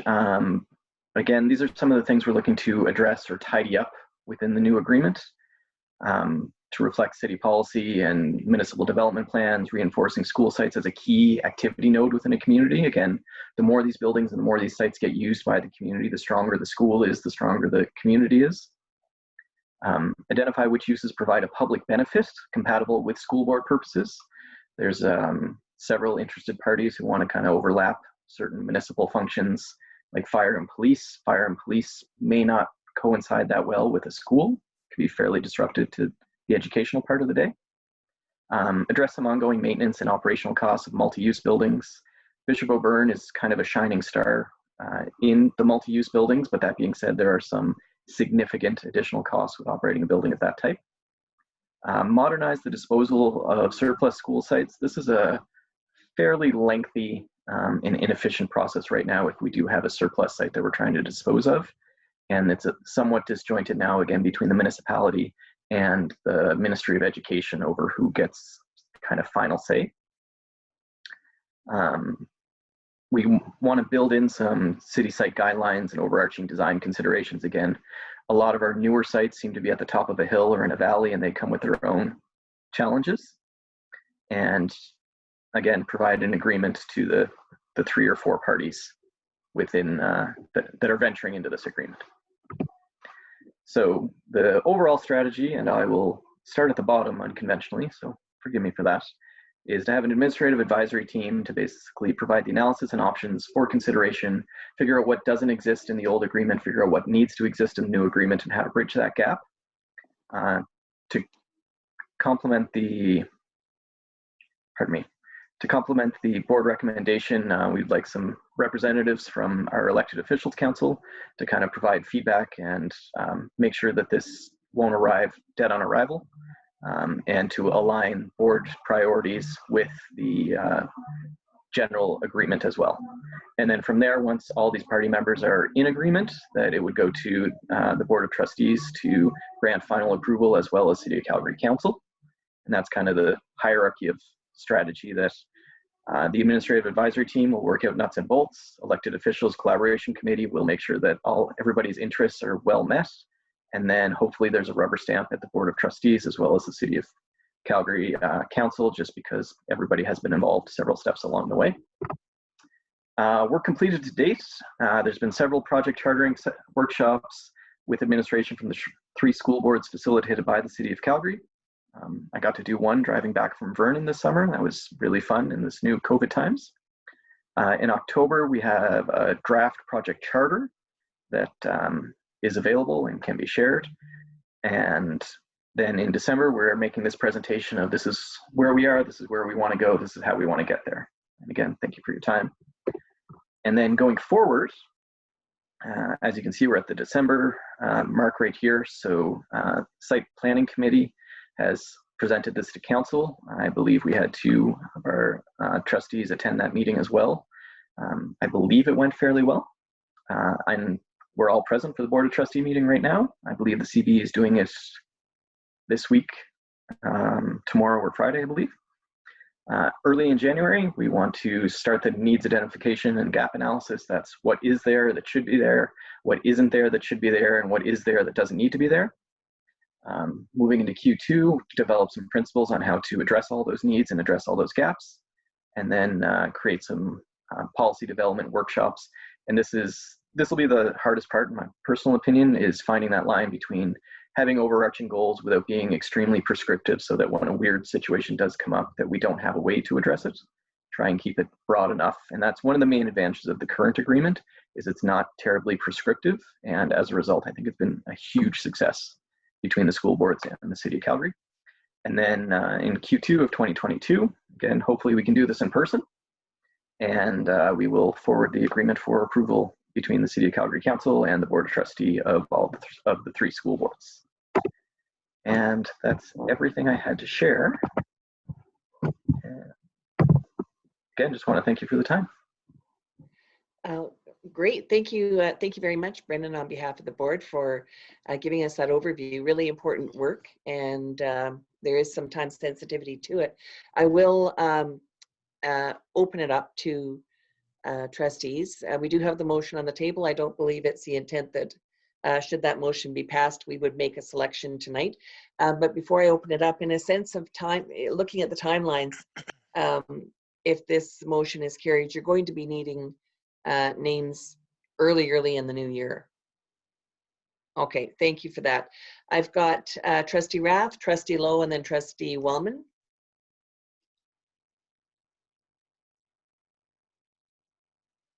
Sorry, I don't think I was first, but that's okay. Oh, sorry. I think Linda was, but that's okay. Actually, I was just wondering if we could ask administration, there must be some terms of reference around this committee. I'm wondering if maybe, with this motion, there might be some terms of reference from administration to come back to us with this motion for the committee. I'm not aware of any at this point. Brad, are you aware of any?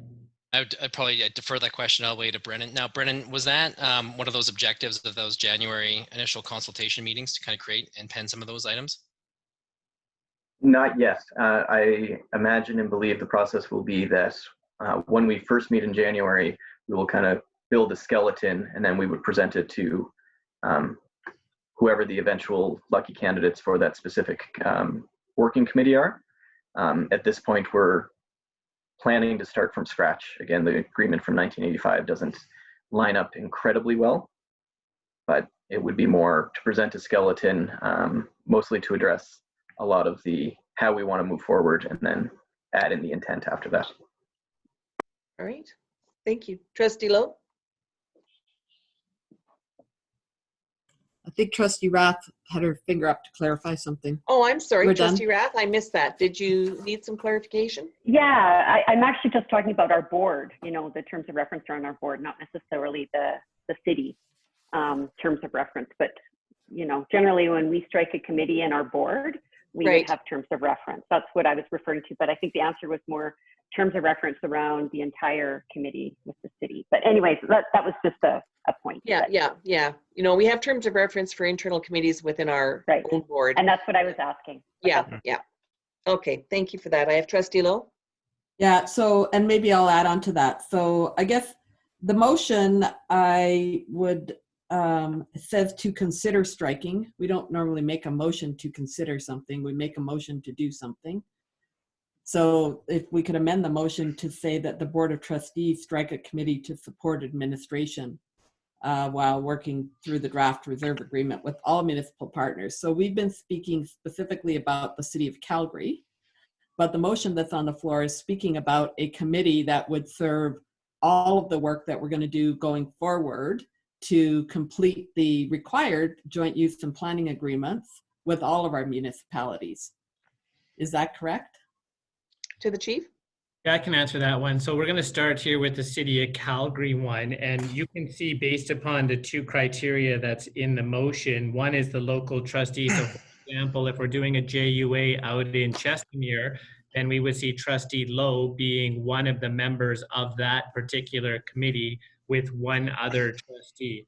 And similarly, if we were doing, as we are working with Airdrie, then we would see Trustee Wellman be the one member. So there's going to be multiple different groups here depending upon which JUA we're working on. And so this one here, we want to start with Calgary and then we'll branch out to the other one. So there's going to be multiple people needed, and that's why the recommendation was written in such a way with the S in parentheses, because I see this as many committees that we'll need going forward.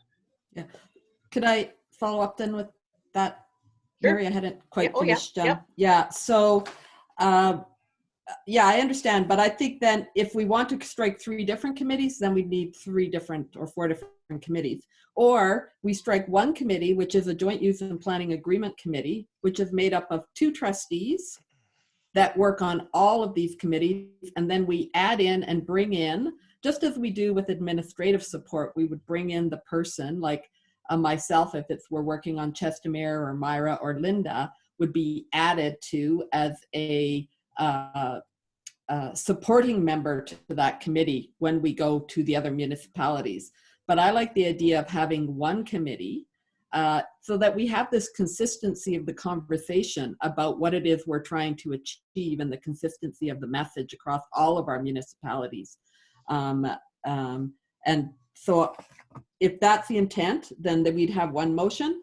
Or if the board really wants to strike 3 separate committees with a different makeup, then those are 3 different committees or 4 different committees, right? But I like having one committee made up of 2 trustees that are standing members of that committee. And then we have, when we go and we're working with Chestermere, Airdrie, or Cochrane, the trustee who is, has that in their wards would be in attendance at those meetings. But really the consistency would come from having 2 people that are working with all of our joint use and planning agreements. I think there's strength in that. Thank you for that. You had one question relative to the wording of the motion, and then you're proposing a structural change. So perhaps what we'll do is we'll save those considerations until everyone has had an opportunity to speak. And then if you want to make those amendments, we can consider them. If that'll work for you. I had Trustee Wellman, and then I had Trustee Williams with her hand up, but it's not up now. Oh, Trustee D'Souza as well. Okay, Trustee Wellman. I think Dr. Zumlis wanted to make a response, so I'll. Oh, I'm sorry, I missed your hand. Sorry about that, Dr. Zumlis. Your face doesn't always show up. So in relation to what Trustee Lowe was proposing, that is a definite possibility, with the exception of the Calgary, City of Calgary JUA, where they have structured it that each school board is such that they only have 2 members. So there wouldn't be a 3rd member for the City of Calgary one. And then we'd also have to keep in mind if any of the other, whether it's Chestermere or Airdrie, if they put any restrictions on it, then we would have to take that. As for numbers of people, we would have to take that into consideration. But you know, what Trustee Lowe proposed is a definite possibility. Once again, the will of the board. Thank you for that. Again, to, sorry, I've lost my page now. Trustee Wellman, Trustee Williams, Trustee D'Souza. Thank you, Madam Chair. I have to say that it would certainly be my preference that we address these as the need arises. We're not going to be ready to move ahead with all of our municipalities. I can't see us working on 4 at one time. And then if that indeed did happen, then I think just 2 people serving on that committee could really stretch their ability to do that, if that were ever the case where you needed to do work on all of them. It would certainly be my preference that we only right now even consider striking the committee to deal with the City of Calgary. That is the ask. Right now we have an ask from the City of Calgary, and I think that's the one that we should be dealing with. And then we don't even have an agreement with Cochrane. And I mean, so that's going to take an incredible amount of work. I know how much work went into building our joint use agreement with Airdrie from scratch. And it took us years. And we had to hire a facilitator to help us get there.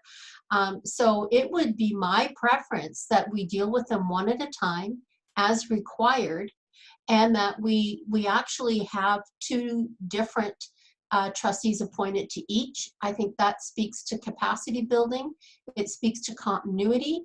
And certainly, you know, when you keep in mind we're elected, we deal with 4-year terms, that the more people that are involved and get the understanding and how joint use agreements work, that you just build that capacity with all the trustees. Okay, thank you for your thoughts on that. To Trustee Williams. Asked and answered. Thank you. All right, Trustee D'Souza. Answered. Thank you. All right, so that gets us back to the main question here. And I guess I would have a question of administration. Knowing that the MGA I'm thinking, when was that last one finalized? Anyway, that mandated joint use agreements or between municipalities. And I know that we do have them with all but Cochrane. And the timeline is progressing there, and it is finite with respect to us having that agreement with Cochrane. In terms of the feedback from trustees, recognizing that certainly the ward trustee for whichever municipality should probably be there, are you anticipating, to your best knowledge, that there will be a formal process put in place for our smaller municipalities, as has been the case with Calgary? Because, you know, then we do need to set these committees up quickly. Yeah, at this point, it is not certain that it's going to be run the same way as what we're seeing here in Calgary. So once we get more information, then we'll come back to the board as to what the need is. Okay. All right. And I just want to get back to Trustee Lowe's point regarding the motion as it was written. Yeah. So and Trustee Lowe, you would consider removing considers. Well, I'm actually wondering if we should consider a substitute motion, because what do you have in mind? That the board of directors direct the chief superintendent to draft the terms of reference for a City of Calgary joint use agreement committee with 2 trustees as members of that committee. And then when that comes to the board meeting, once we get those terms of reference in January, it would come to a board meeting where we would accept those terms and appoint to the committee.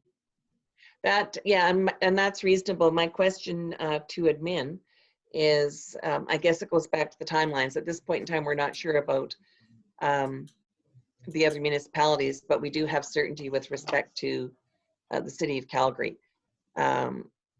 In your thoughts, would the motion as suggested by Trustee Lowe would that meet your needs? Coming back to the first meeting in January with the terms of reference work done, and getting the names at that meeting, yep. I think, help me out here, Brennan, would that serve you well if you got the names in January? Yeah, we could definitely make that work. That wouldn't be a problem. I think the first couple months, if I'm being very honest, are really just building out a skeleton of some general principles and how we will work to develop. The charter has been developed, but the real work lies ahead. Okay, all right, thank you. So that would be the January 13th, which is our next board meeting. So it sounds like that would work for admin. And admin, you sound like you've confirmed to the board that the others are just a wee bit speculative yet on what those timelines are. Are you comfortable that we wait to see how those timelines approach before we appoint. Yeah, and I'm going to defer to Brad just to make sure Brad's comfortable with this as well. So Brad. Yeah, and I think based on the legislative requirement of 3 years from September, so I think we'd be looking at September 2023, we'd have to have signed agreements with all municipalities. Now, that being said, the Board of the Trustees is already advocating for an agreement with the MD of Rocky View. So I think that one might be one we want to do sooner rather than later.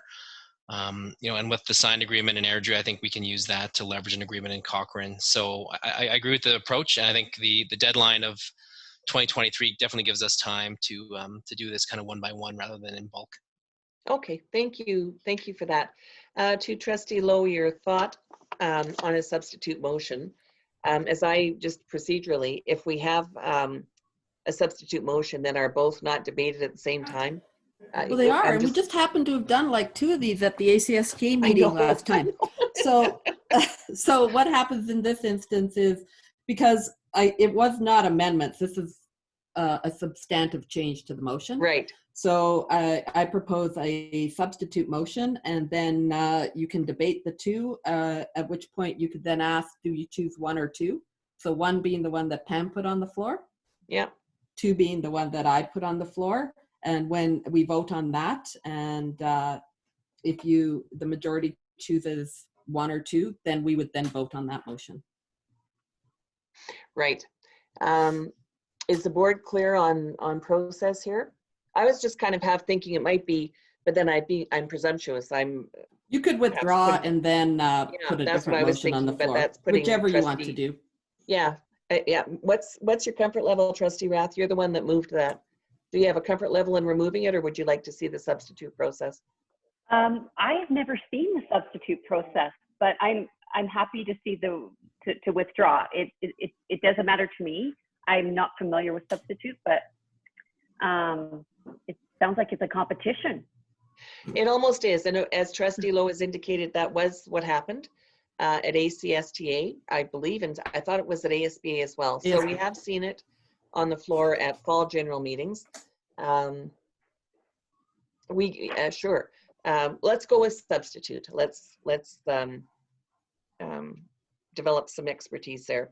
So we have 2 motions. We have the motion originally as read by Trustee Rath, and you've got that in your package. And Trustee Lowe, can I ask you to formally read yours out for Omar? Yeah.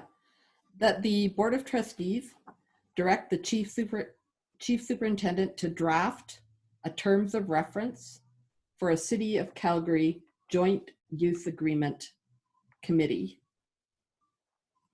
And I guess we could put, and bring that to the January, what's the date? 13th regular board January meeting. 13th, 2021 regular board meeting. Hey, look, I got 2021. Pretty smart, Larry. There you go. Omar, are you able to put both of those up on the screen? It will take some time, Madam Chair. Okay, you know what, and we may be able to navigate without. So, Trustee Rath, is there anything further you would care to add regarding your motion 1? Then I will turn to Trustee Lowe to, actually, before I do that, I guess I should ask if there are any questions of any trustees of either. Well, Madam Chair, actually, to make this simple, the fact is, if Trustee Rath is prepared to withdraw the motion, then Cheryl just brings forward her motion and we go forward from there. Because if not, we're going to have to do 3 things. This way, we only have to do 2. Right, and that was brought forward to the So board my thought is that, well, I'm just saying, if Trustee Rath is prepared to withdraw her motion, then Trustee Lowe will bring forward hers. We will vote on that. Right, and that was presented as an option to the board. And Trustee Rath was asked if she wanted to withdraw or if we wanted to move forward with a substitute motion. And there seemed to be a warrant to move forward with a substitute motion. But again, with an abundance of caution, okay, I will turn to Trustee Rath. Trustee Rath? I just want to do what's easiest for the board, but for myself, it's a learning experience, and Sure. I like the idea of a substitute motion, and so I put mine on the floor. All right. Let's go with a substitute motion. Thank you. That's where we were. And do you have any concluding comments on yours? None, Madam Chair. Thank you. To Trustee Lowe, any concluding comments on yours? Yeah, this I believe would support the direction of administration and ensure that we have a terms of reference in place in the new year to support us in moving forward with meetings with the City of Calgary. Thank you. I'm not seeing any further, and I just want to be really clear that I'm not seeing any hands up here. Seeing no further hands up to discuss, I will ask for the board. I'm going to go proposal 1, motion 1 first, followed by motion 2, which is Cheryl's. And I'll ask for a show of hands if you support the original motion prepared by Trustee Rath. And I can't see everybody's hands. Trustee D'Souza, you prefer the first motion? Yeah. All right, Trustee, I'm just having to Oh, go here. I thought you were going with the first motion. No, this is a substitute motion process. No, I'm for the substitute. Yeah, okay, so you do not choose, okay. All right, is there anyone who supports motion number 1? I am not seeing any hands and I'm not hearing anything. All right, let's move to motion 2. Trustee Lowe's. Show of hands if you're supporting that one. Aye. All right, then that motion is the motion that will move forward, and we now have to, that is our motion that we will hopefully conclude discussion on soon. And is there any further conversation that needs to take place with regard to the second motion? And Trustee Lowe, if I can just have you read it once more for clarity. I've written it down. That the Board of Trustees direct the Chief Superintendent to draft a terms of reference for a City of Calgary Joint Use Agreement Committee and bring it to the January 13th. I forgot the date. Yep. 2021 January meeting. 13th. 2021 meeting. Perfect. All righty. Any further discussion? Trustee Wellman, is your hand up? Yeah, sorry, I was trying to, get my hand up. I did have a question just for clarity for Trustee Lowe. That speaks to the term of reference, but not to the membership. Was it her intent that administration would build the number of trustees to be on the committee within the terms of reference?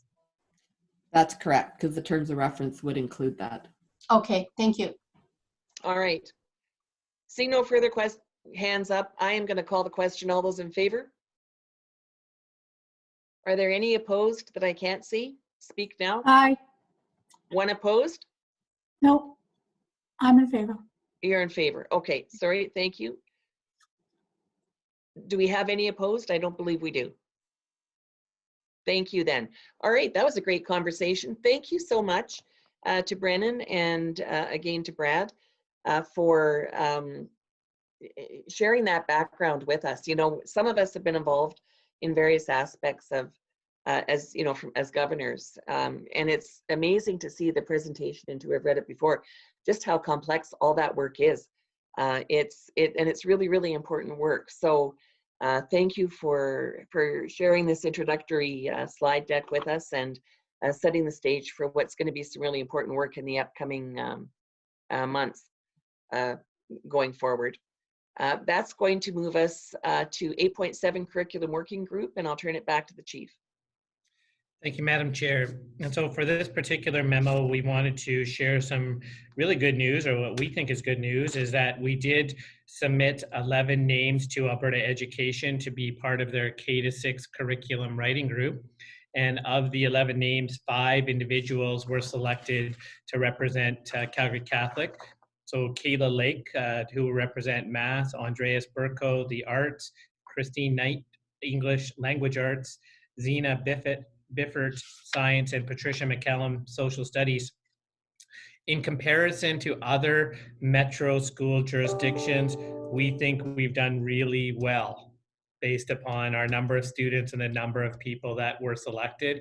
And so this is a good news story. We're still waiting to hear back from the government how many individuals were selected at the junior high and high school level.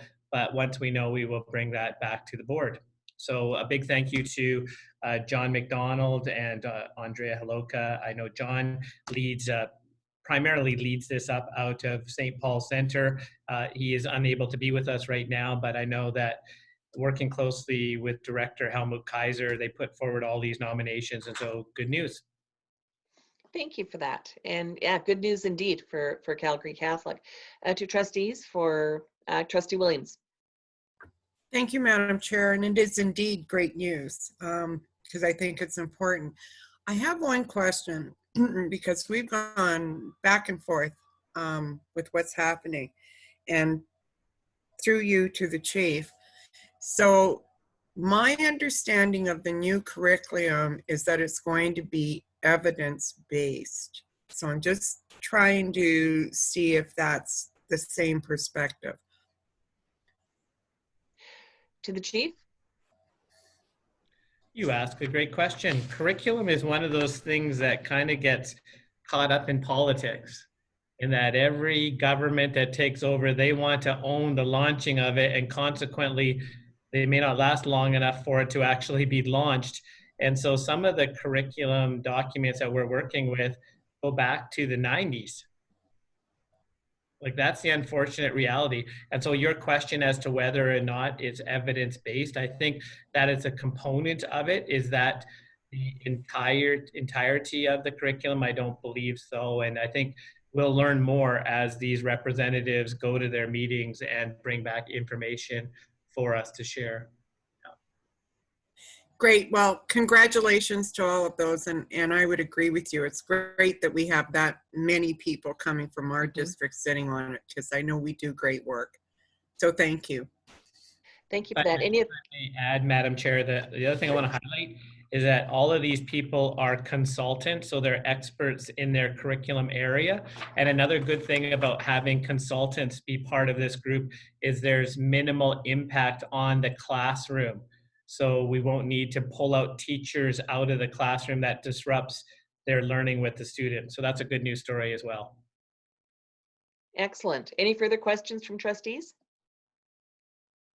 Seeing none, I'll again, just on behalf of the board, offer congratulations, and very nice. That reflects well on Calgary Catholic, and we're delighted to know that we will have that footprint on this and that oversight. It's a good day for Calgary Catholic.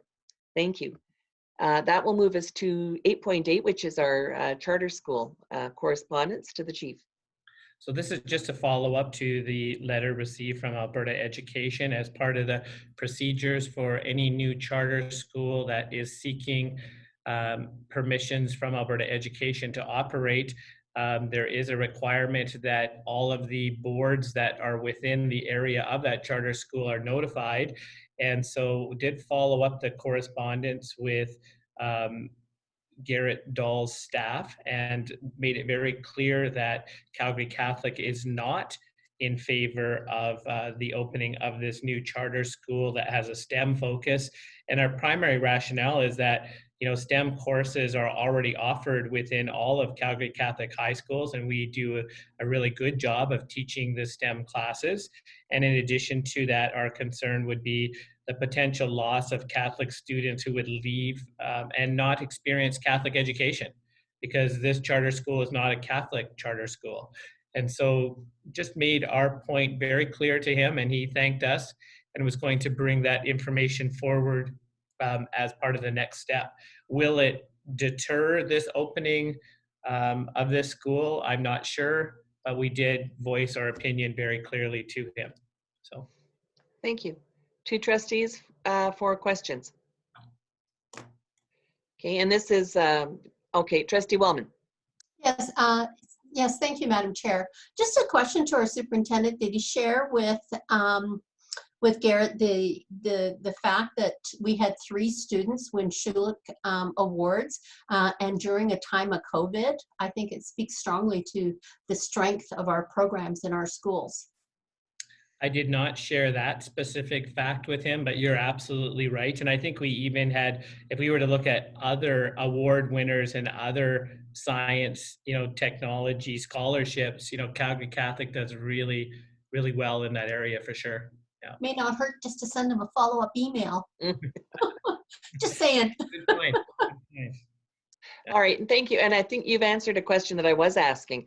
Under the old Ed Act, the schools needed to be notified if the relevant geographical neighborhood schools systems needed to be notified of the intent to create a charter. And I might be incorrect, but under the revisions of the Ed Act, I thought that recommendation had been lifted so that consent or that notification / approval was no longer necessary. Could you refresh my memory on where we landed with that? Because your comment about I'm not sure what this will do to their process or not was one that I was wondering about myself. So I believe the criteria for them to notify all of the surrounding boards is now immersed in the Choice in Education Act, which is relatively new. And so that is why we were notified that there was an application for this new charter school. Yeah. All right. But I don't believe just because we have voiced our concern is the big X on the application. I think what it means is that Alberta Education will take that into consideration as the decision makers as to whether or not this charter school will then move forward. Yeah. Okay, thank you for that. Seeing no further hands up, I'll thank you for providing that information, and we'll move to our last item, 8.9, board meeting portfolios. Actually, I do have my hand up. Oh, sorry, missed you, Trustee Williams. Go ahead. Thank you. And this would be through the chair to Dr. Zoomless. Are you aware of what CB has done or anybody else has done with respect to this? Because, obviously we all have a stake in the number of charter schools that come to be. So are you aware whether anybody else has done a response such as we have? I am not aware if they have followed through. I did raise it at one of our Metro Superintendent Friday phone calls, but as to whether or not they followed through to voice the concern like we have, I can definitely follow up and ask, but at this point in time, I don't know. Okay, thank you. Thank you. And now seeing no further hands, let's move on to our last agenda item, which is the board meeting portfolios and referral forms. Back to the chief. Yeah, so for our last one, we know that Adobe and Flash, the Flash component of Adobe is no longer, like it's an older technology, which is in the process of not being supported. And so what that means is the referral forms that we have been using, they are no longer going to be functioning. And so that functionality is going to cease here at some point in December. And so in the new year, what we're going to do is our technology team, they are going to build a new process of doing that, but that's going to take some time. So in the meantime, what we're asking is that everyone when you receive correspondence from someone, you simply CC Teresa, and then Teresa, it'll revert back to what we used to do before we had this referral form process, where she then will reply and say, thank you, your request has been received, and it'll all be done and tracked via email. So the easiest advice I have is all explained here on the email is include Teresa. Include Teresa. If you include Teresa in the email chain at the very beginning, it's going to be seamless, and she'll then be able to loop in administration, and we'll have a complete email chain in Microsoft Word, I believe, or by email to track how we're going forward here. Thank you for that. I have 2 hands, Trustee Lowe, Trustee D'Souza. Yeah, thank you. So the trustee referral form is embedded in our policy, and it has very specific elements. Not all of them are captured here. Would it be possible that you just create a Word document that we can fill out, and then that would be a template we all use, so we capture the same information and then we email it to Teresa? Because then there's still a consistency of what we're capturing. I understand it's just an issue of the technology no longer working for us to complete and then have it automatically email that thing. So because there are the school name, where the student is from, there's all elements that are part of that. So to make sure we don't forget them, just a little simple Word document as an intern, I think would be more effective for us as a board. To the chief. Yeah, thank you, Madam Chair. Teresa is here with us. Teresa, what do you think of that? Sure, I can certainly create that, and then you folks can just use that as a template, not a problem. And I would just suggest that after today's meeting moving forward, if you do have something that would normally go on a referral form, don't put it on there. I'll create this tomorrow morning when I come in, and I'll get it to you as quickly as possible. And then that way, when we come back in January, we're not struggling with a form that's no longer usable. Thank you. Thanks. All right. If I could just add, Madam Chair, on the other side of things, we still, just as an information item, we still use Adobe to create the board portfolios, because Flash is a technology that's not needed to run the board portfolio design or maker. So we did do a lot of work over the last week or two, just understanding what's going to work for us, what's not going to work for us, and that is still functioning. So that's a good news story as well, because Teresa and all of us are really familiar with portfolios and how to open the portfolios and access all the documents within a portfolio. So thank you to Teresa, and thank you to our IT team. I know John Shute and John Wash also were deeply involved, as well as Omar, in trying to figure out our solution. So thank you to all of them. Thank you for that. Trustee Lowe, did you have another question, or was that it?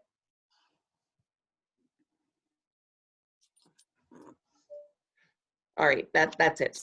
Sorry, I'm good. I'm not good at taking my hand down. Oh, no, neither am I when I've got a hand to put up either. Trustee D'Souza? Yeah, thank you, Madam Chair. Since we're talking about these administrative matters, I was curious about the new website. When you go on most organizations' websites, on the very top bar, you see about us and, news, et cetera, whereas in ours, we have the 4 icons, and then below the icons is the 3 lines.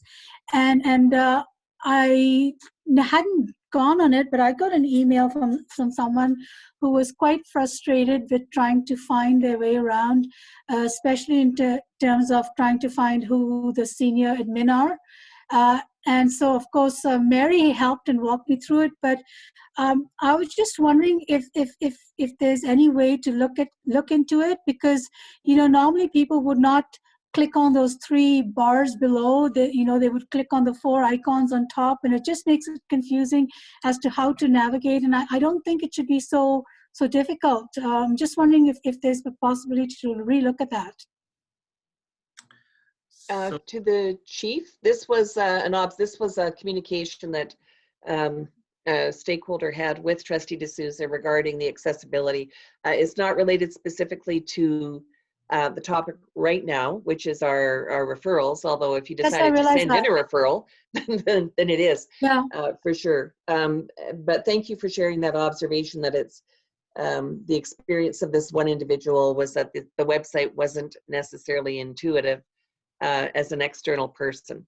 And this individual was a professor at the University of Calgary. So, it's not like they didn't know how to navigate, but, when you hear that from someone at that level, then you kind of wonder how many other people might have difficulties, right? Yeah, thank you for that, Myra.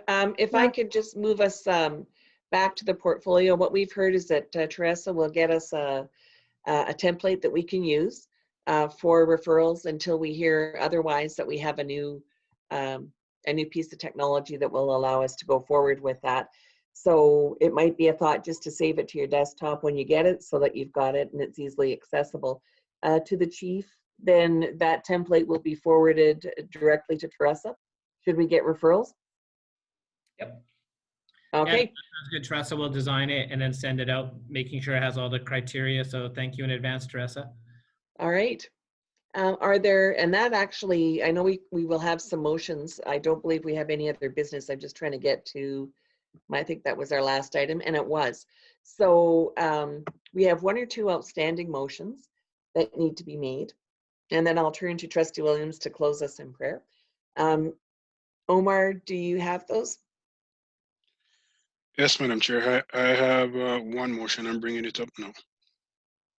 I thought there was only one. Yeah.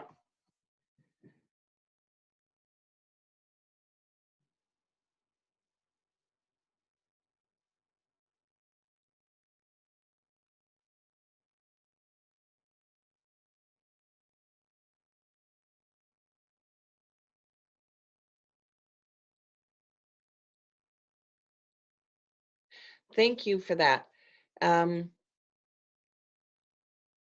wondering, and in looking at the motion, that the board direct the chair to write to the Minister of Education. The contact was not the minister, it was an individual named Aaron. Would it be a thought just to make this a little less prescriptive and just write to Alberta Ed, not later than December 15th, requesting a 120-day extension? I wrote the motion, Madam Chair. I would consider that friendly. I thought that had to go to the minister. I thought Aaron was just sending on behalf of, but that's okay. Yeah, I'll take another look. I haven't had a look, and it might, this covers us either way, but it'll certainly go to the right person.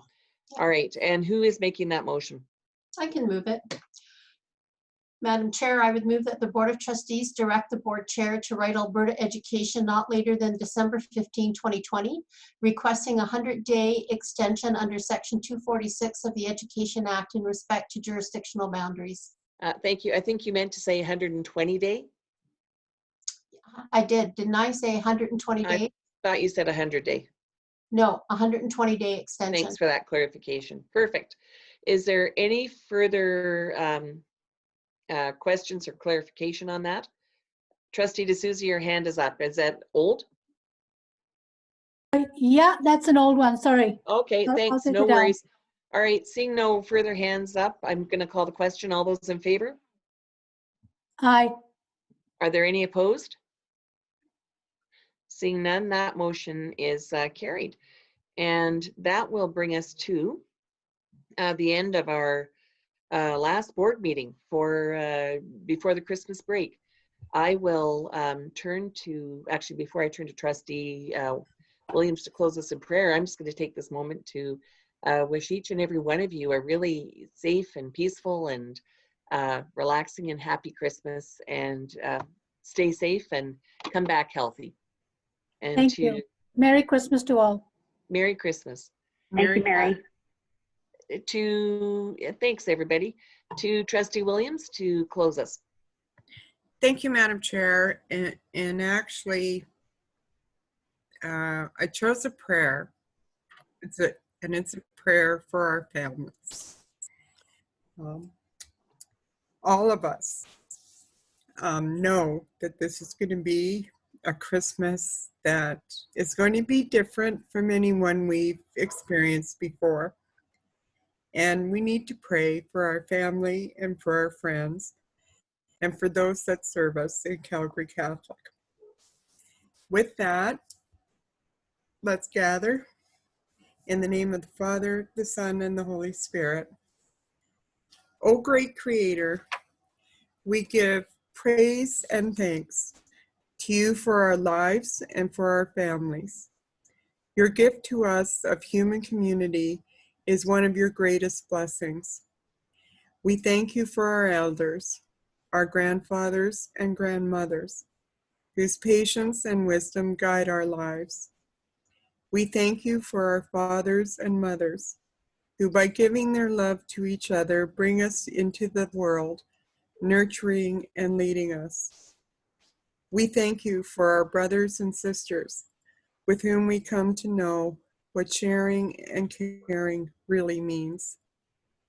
We thank you for young people, whose hope for a better world energizes us, and inspires us. We thank you for the little ones, the children, whose innocence and promise bring gladness and joy. O Creator, may our families always be that blessed and first community that we honor and cherish. As you continue to make all things new, may we hear your invitation in all creation to receive and share all that is good and true with each other. O God, we also face many challenges and crises in our lives and world. May our families continue to be the first and constant community that shows us how to live intimately and respectfully with all people and all creation. May all glory, praise, honor, and thanksgiving be shown to you. Father of all mercies and compassion, Jesus, Savior and guardian of our souls, and Spirit of peace and communion. Amen.